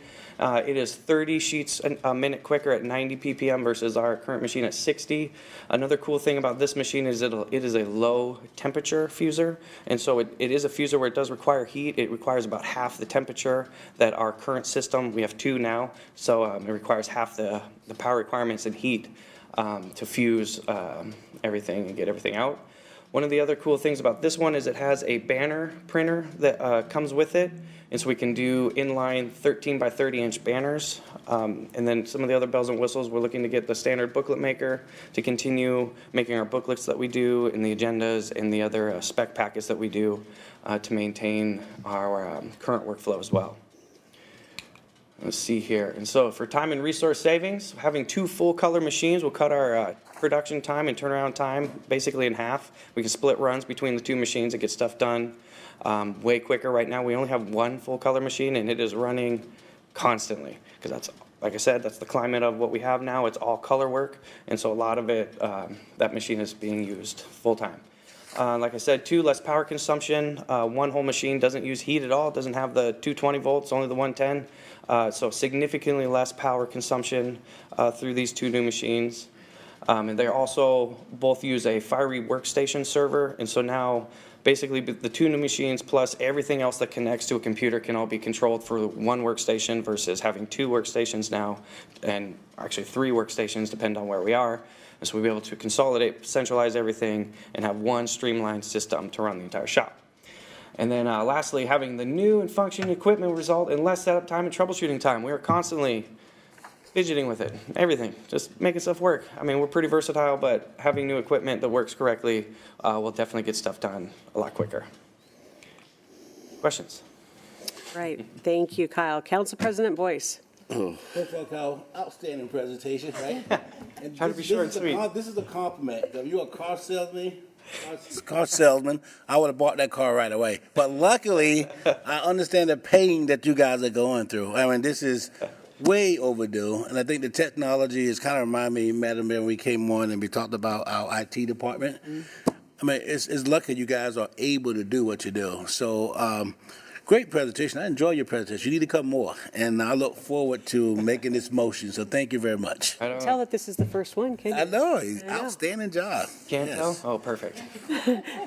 Councilmember Be sure let Patty know that as well, too, okay? my guess is she's watching. Oh, okay.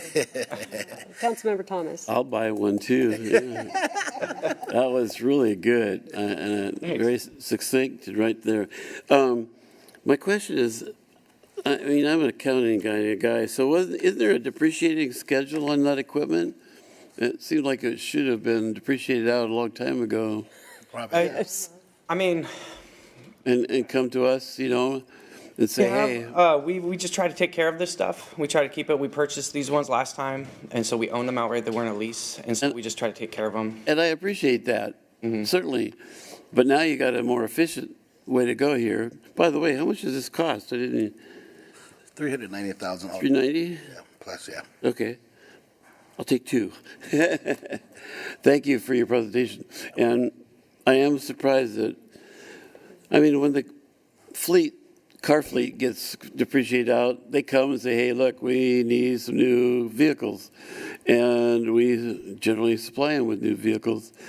Anyway, it's just a footnote, I guess, for you and the people at finance. I'm assuming they keep track of this stuff, but maybe not. I would Thank you, anyway, for a great presentation. You're welcome, for sure. I'm going to take a ride in your new car. Kyle, I have one question for you. Can you talk to council a little bit about the whole offset printer and the 5 colors and what it took to run that through? I think it's pretty amazing, the technology that that you are maintaining and working on daily and what we're moving to. For sure. So our offset press, how the offset press works, in case you guys who don't know, the way the offset press works is a real ink, rollers, water mixture press. It's not a copier. It doesn't use toner. It's not an inkjet. It uses a fountain with ink in it. It uses a whole plate developing system where we develop literally like a negative, like you do for film. You hang a plate, we register it with all the fine-tuning knobs, but to the mayor's point, to get a full 5 color, which means by 5 color, full color, 4 color CMYK on the front, and then a black back, that single sheet piece of paper has to run through the machine 3 different times. It only does 2 colors at one pass, and one side at one pass. So the first 2 colors come through, then we take it out, load it back into the back machine, and we run through the second colors, and then we flip it over, and then we run the back side through. And so it is a bit of a process, and we use that for our big city mailers. So when we go out to all 76,000 addresses that we mail to, that is what we do because it's the most efficient way to get mass prints out, is to run it that way. The other duties is assigned our mechanic. Yeah. And I don't know if you all have ever tried to run the same piece of paper through your printer twice and getting it lined up. That was something I really thought was interesting in that presentation. So. Thank you, Kyle. Any other questions before we call for a motion? Just one other quick question, Madam Mayor. So the maintenance, this covers everything, the 5-year maintenance, because you buy a washing machine 30 years ago, that works forever. And when you start buying the new equipment, they kind of doesn't last as long. So I don't know, the maintenance covers everything. Yep. The maintenance covers, the service and technicians on site. I think was 60 or 5 years, 60 months. 5 years, like that, yeah. The term. So for the next 5 years, we got a maintenance contract. It's all balled up there in that price. So. Okay, I'm ready for the motion. Great job. Thank you. Best presentation all night. Okay, here we go. Madam Mayor, I make a motion to authorize the mayor to issue a purchase order to Canon Solution America, Inc. in an amount of $390,729.63 to purchase new print shop equipment and obtain a 5-year maintenance plan on that equipment under the terms of a prior purchase agreement with the city in effect through September 30, 2023. Second. All right, we've got a motion and a second. Any discussion? All right, seeing none, all those in favor, please say aye. Aye. Opposed, please say nay. Unanimous vote. Thank you very much, Kyle. Thank you. I am so excited about all the cool things that we are going to be able to print and the work that we can do for all of our customers here in the city. So Thank you. All right, the next item we have up on under other business is the Gill rezone. So joining us tonight is Nate Schillmeyer from Economic and Community Development, who will provide the staff presentation. First, however, I would like to invite Tammy White, our acting city attorney, to say a few words about the nature of this proceeding that is before council this evening. Thank you, Madam Mayor. Good evening, Council. The materials for the Gill rezone begin on page 1089 of your agenda packet. Tonight, you're being asked to consider a rezone of 2.23 acres of property, which is located at 24032 116th Avenue Southeast, from NCC, which is Neighborhood Convenience Commercial, to MRT 16, Multifamily Residential Townhouse District. ECD staff will explain in their presentation the effect that zoning change will have if you elect to approve it. A map showing the property's location is on page 1096 of your agenda packet. The property is owned by C&D Land Corp. The applicant filing the rezone request is Ahmad Baba from IHB Architects, and the applicant's representative is David White. The person interested in purchasing the property who has met with city staff concerning this rezone is Armajit Singh Gill of Joggi 123 LLC. An open record hearing was previously held before the hearing examiner on April 27, 2002. Public notice of that hearing was given as required by the Kent City Code, which staff will explain in their presentation. After the hearing examiner recommended council approve the rezone request, and it is that recommendation that is before you tonight for consideration. And if you agree with the hearing examiner's recommendation, adoption of the implementing ordinance. Because this matter would change the zoning on a specific parcel of property, it is considered a quasi-judicial matter. Typically, council sits as a legislative body where it develops policy for the city.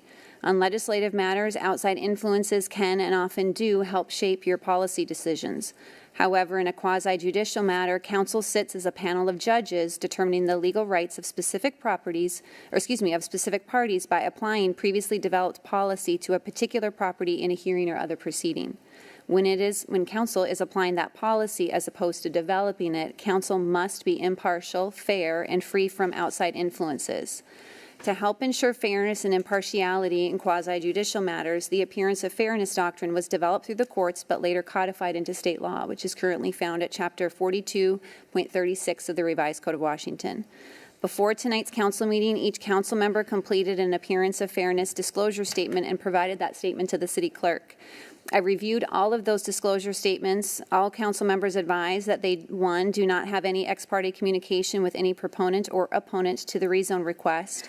2, they do not have any personal interest in the proposed rezone. And 3, they are able to consider the rezone request fairly and impartially.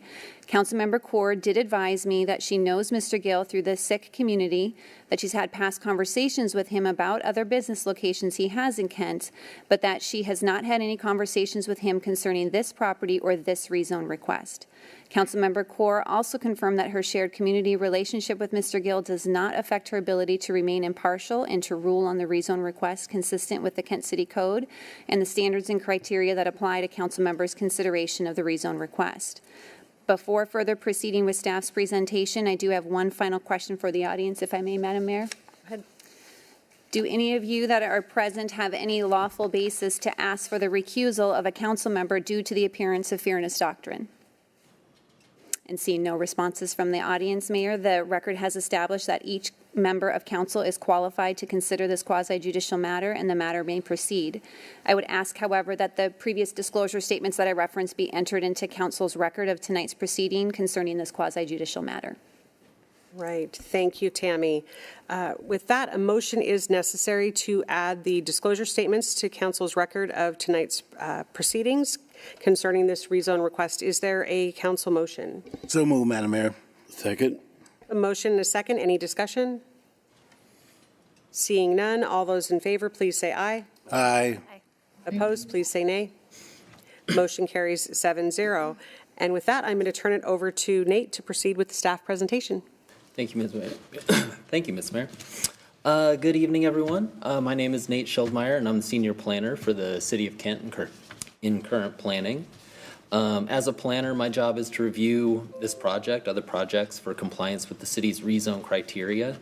Also responsible for providing public notice and collecting all the public comments that come back.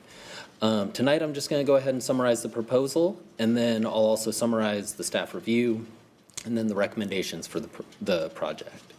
So the proposal is to rezone this property that you can see on the board here. It's 2.23 acres in size. Like was mentioned, it's currently zoned NCC, which is Neighborhood Convenience Commercial. And then the change that will happen is to rezone it to MRT 16, which is Multifamily Residential Townhome Zoning. The 16 is a reference to the maximum density for that zoning designation, which is 16 units per acre. So at 2.23 acres in size, then 36 units is essentially the maximum density for the site as townhomes or multifamily. So property that you can see to the north is an Arco gas station, just completed in 2020. Has an automated car wash there. Also has a convenience store included. To the northeast is a church facility. On the other side of 116th, you can see the city skate park, and you can also see a senior housing development. I think it's Arbor Village is the name of it, excuse me. And then down to the south and the southeast, what you can also see there is that there are some single-family residential neighborhoods in that area. So that's kind of the context of the site. And so in terms of review then, we looked at it for SEPA review, environmental review. That's the State Environmental Policy Act. It's not applicable here because this type of a rezone that doesn't require a comp plan amendment is categorically exempt. So in advance of the hearing that we held with the hearing examiner, we did receive one communication from a neighbor, just had some questions about the project. There were no substantive comments, though, that were received. I did speak with that neighbor after the fact and just said, oh, if they're going to build some townhomes, that sounds good to me. So, but that was a little more informal than any formal comments. So, so when we look at it, there are 4 standards and criteria in the code in 1509-050C that are used to evaluate a request for a rezone. The first of those is that the proposed rezone is consistent with the comprehensive plan. So if you look in the land use element of the comp plan in Chapter 2, the designation for the site is NS, which is referencing neighborhood services. So both the current zoning NCC and the proposed zoning MRT 16 are listed in that section as enacting zoning for the land use where it's designated. So the second criteria is that the proposed rezone and subsequent development of the site would be compatible with the development in the vicinity. So here you're looking at a couple diverse things. You've got a city park, you've got multifamily type senior housing, single family, and then commercial, a little more higher intensity uses there at the intersection. So this is a non-project proposal, so there's technically nothing that's been proposed with it. One thing I should note is that after we received this application, began processing, we did have a pre-application conference with the property owner and the applicant. And so what they're looking at, and I think you can see that in the package, I think I included the proposed site plan from that pre-application conference. What they're proposing is townhomes, and really the zoning change that's being proposed, that's really about the only thing would be to allow for multifamily, because the commercial uses that would be allowed at the site with this change are much more limited. So that's kind of what they're looking at is townhomes from the conversations that we've had. The site in question, like I said, is surrounded by kind of different intensities of land use. And townhomes or multifamily at the density proposed is generally going to be a pretty good buffer between the single-family housing that's down to there to the southeast and the busy traffic-generating things that are located there at the intersection. So If, as expected, the applicant uses this rezone approval to develop the site with residential townhomes, that multifamily development, like I said, will serve as a good natural buffer from the traffic to the northwest, to the single-family housing and the residential streets that abut it there on the southeast corner. The third criteria that we look at in reviewing these things is that the proposed rezone will not unduly burden the transportation system in the vicinity of the property with significant adverse impacts which cannot be mitigated. So since there's no actual development proposal under consideration at the moment, nothing can conclusively be really stated about the future demand on the transportation system of the proposed development. However, the development of the site as multifamily townhomes with a maximum unit allowance of 36 units would generally be lower than demand for high-intensity commercial uses such as retail, restaurants, or personal services, which are the types of things that are allowed as NCC zoning currently. The fourth criteria that we look at is that circumstances have changed substantially since the establishment of the current zoning district to warrant the proposed rezone. And like I mentioned, the biggest change in circumstances has been the development of the site to the north as the gas station convenience store, and that project was just completed in 2020. Since that development has been completed, there's little likelihood of a demand for a similar competing development on this site, which is physically more removed from vehicle traffic that's up there at the busy intersection. And then demand for multifamily housing units is also increased due to the shortage in supply. So this approval would really respond to that trend as well. So like was mentioned, the Kent hearing examiner held an open record hearing on April 27th, 2022 for the Gill rezone. Received no public comments either in the notice periods or leading up to the hearing. Issued the recommendation for approval on May 13th. And based on the merits of the application and the applicable criteria, staff also recommends approval of the Gill rezone. So if there are any questions, I'd be happy to take them now. All right. Thank you, Nate. Councilmember, so I'm going to just double check. Council President Boyce, is your button on from before? Yes, ma'am. Okay. Thank Councilmember Thomas? Thank you, Nate. I love your maps. Believe me, I do. But I am curious what the mustard-colored area is down there. And yeah, sure. So that's a mapped wetland area. It's actually a storm pond. Okay. It just shows up. Sometimes those will show up that way. And any of its qualities in terms of our critical areas regulations, because of the interruption there of the street, it wouldn't apply for buffers or anything like that. Thank you. Councilmember Larman. Thank you. So I think mine's maybe a little bit more of a comment, but I see a lot of large trees in this development. So it just, and this may be something more for when we get further down the process, but I just want to make sure that we are maintaining our tree replacement policy with these types of development. And if they remove the trees, we will make sure that they're accounted for in replacement. Yeah. So the landscaping requirements, especially with the multifamily development, for buffering and those types of things would definitely be replacing some of the trees. I did visit the site during the noticing period, and some of those I think look maybe a little more substantial than they are. I think a lot of them are cottonwoods and kind of sparse, and that type of tree is pretty quick to fail, so it grows kind of tall and then it fails pretty quickly. So they generally aren't very good for development sites, but yeah, the landscaping and the replanting will be part of whatever development proposal they come back with. So. Okay, thank you. Sure. All right. As someone who lives next to a lot of cottonwoods, I don't think it hurts anybody's feelings for them to go away. It's still snowing at my Broken house. branches and let's kind of go with it. all of the other trees right there with you, Councilmember Larmer. All right. Any other questions? All right. Seeing none, then a motion would be in order. Thank you, Madam Mayor. I'd like a motion to adopt ordinance number 4435, accepting the finding and conclusion and recommendation of the hearing examiner on the Gill rezone application and approving the property rezone for NCC, Neighborhood Convenience Commercial, to MRT-16, Multifamily Residential Townhouse District. Second. A motion, a second. Is there any discussion? All right, seeing none, all those in favor, please say aye. Aye. Opposed? All right, motion carries 7-0. And Nate, thank you for hanging out through one of the longest council meetings that we've had in a while. And Well, I have to admit, it was a little daunting following the one that was such a great presentation. This was a great presentation, hopefully, too. It all came out in the best in the end. Different styles, all good. Yeah, there you go. Thank you so much. Sure thing, thank you.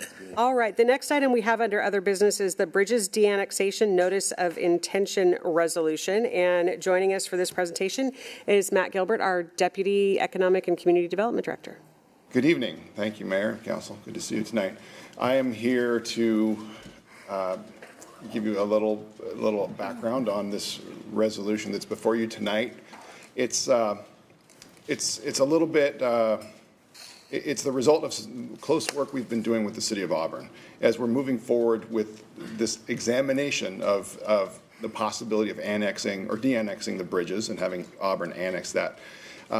There's a lot of big steps in the process. Now, back in April, Council passed a resolution to authorize that formal inquiry. We've been doing that somewhat informally. We've completed a lot of that, especially in terms of public infrastructure out and public and private infrastructure out at that site. So now we're to the point of engaging with the County Board of Adjustments. They have a very detailed process when cities are moving boundaries around or special purpose districts are moving their boundaries around. They have something called a notice of intent, which is a detailed presentation of the proposal and how the utilities will be maintained and how all the services will be provided. So that's a big task for both cities to engage with. So we're here tonight to ask for this resolution to authorize us to move forward with that and engage with the Boundary Review Board. And while I'm here, I think that there was some curiosity with the ECDC about kind of where we're at. So we're working closely, like I said, with Auburn. We'll be doing a lot of public outreach this summer. I think that'll kind of culminate at National Night Out. We'll be doing a community meeting with the Bridges neighbors. We'll be doing a website that should go up shortly in the next week or two. We've put together a lot of answers to frequently asked questions. So we're really trying to give that neighborhood all the information that they have so that they can kind of have informed opinions about whether they would support support the annexation and de-annexation or not. So like I said, that'll culminate in around National Night Out. We'll have a lot of information after that. And in the meantime, we'll be working on the notice of intent package. So all right. We're moving forward. Thanks, Matt. Any questions? Councilmember Thomas. Thank you, Madam Mayor. As most of you know how I feel about this particular project, I will be reluctantly voting yes, just because for the citizens that live there, it is confusing.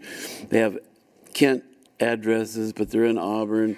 They have Auburn School District, and yet, and the utilities are all messed up. We need to get this over with, and I can go along with this now. Sorry, but yes. Thank you. Any other questions for Matt? Okay, then a motion would be in order. Madam Mayor, I move to adopt resolution number 2047, authorizing staff to prepare and file a notice of intention with the King County Boundary Review Board and take all necessary action to complete the administrative review process for the possible de-annexation of the Bridges neighborhood from the City of Kent and its annexation into the City of Auburn. Second. A motion is second. Any discussion? Okay, seeing none, all those in favor, please say aye. Aye. Opposed, please say nay. All right, motion carries 7-0. Thank you, Matt. All right, that brings us down to item number 10, which is the last presentation of this evening. I'm going to say thank you to Will for his patience as well. We have a bid award for the Kent Senior Center roof upgrade, and joining us this evening is Will Moore. All right. Thank you, Madam Mayor, council members. Good to see you tonight. So I am here to present the Senior Center roof upgrades. The scope of work, there's some pictures here. Most of the roof, the slope roofs, are these old cement roof tiles that have degraded over time, and we've had leaks over the years, and it's end of life.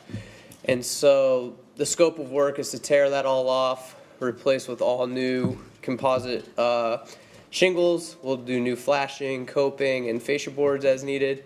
And in addition, the smaller picture up there in the upper left is sort of the entry atrium. It's this clear acrylic material, and it's, again, end of life.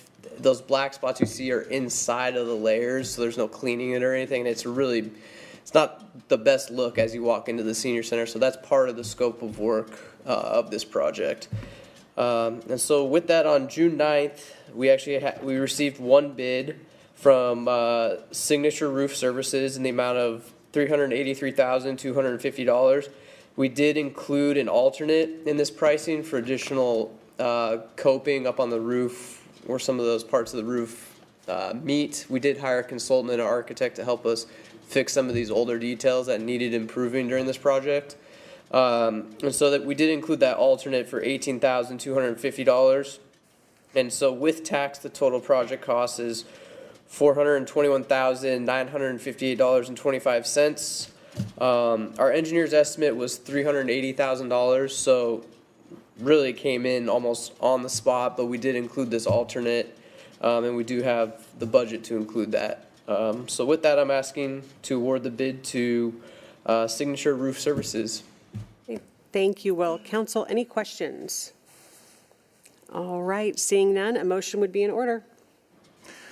Okay, we're going to call you the closure. I think the last time you were the last one to make a presentation as well. So, Madam Mayor, I'd like a motion. I move to award the City of Kent Senior Activity Center Roof Upgrade Project to Signature Roof Service, LLC, in amount not to exceed $421,958.25, and authorize the mayor to sign all necessary documents subject to the final terms, condition, acceptable to the Parks Director and City Attorney. Second. All right, I've got a motion and a second. Tammy. I just wanted to correct the motion. It was $421,398. You just said thousand. I want to make sure we're not. I said what? What did I say? Not that number. It was $421,958.25. That's what I said. Say $958,000.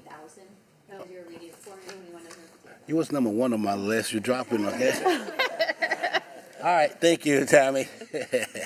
All right, we've got a motion, corrected motion. You're good with that, Council President? All right, a motion and a second. All those in favor, please say aye.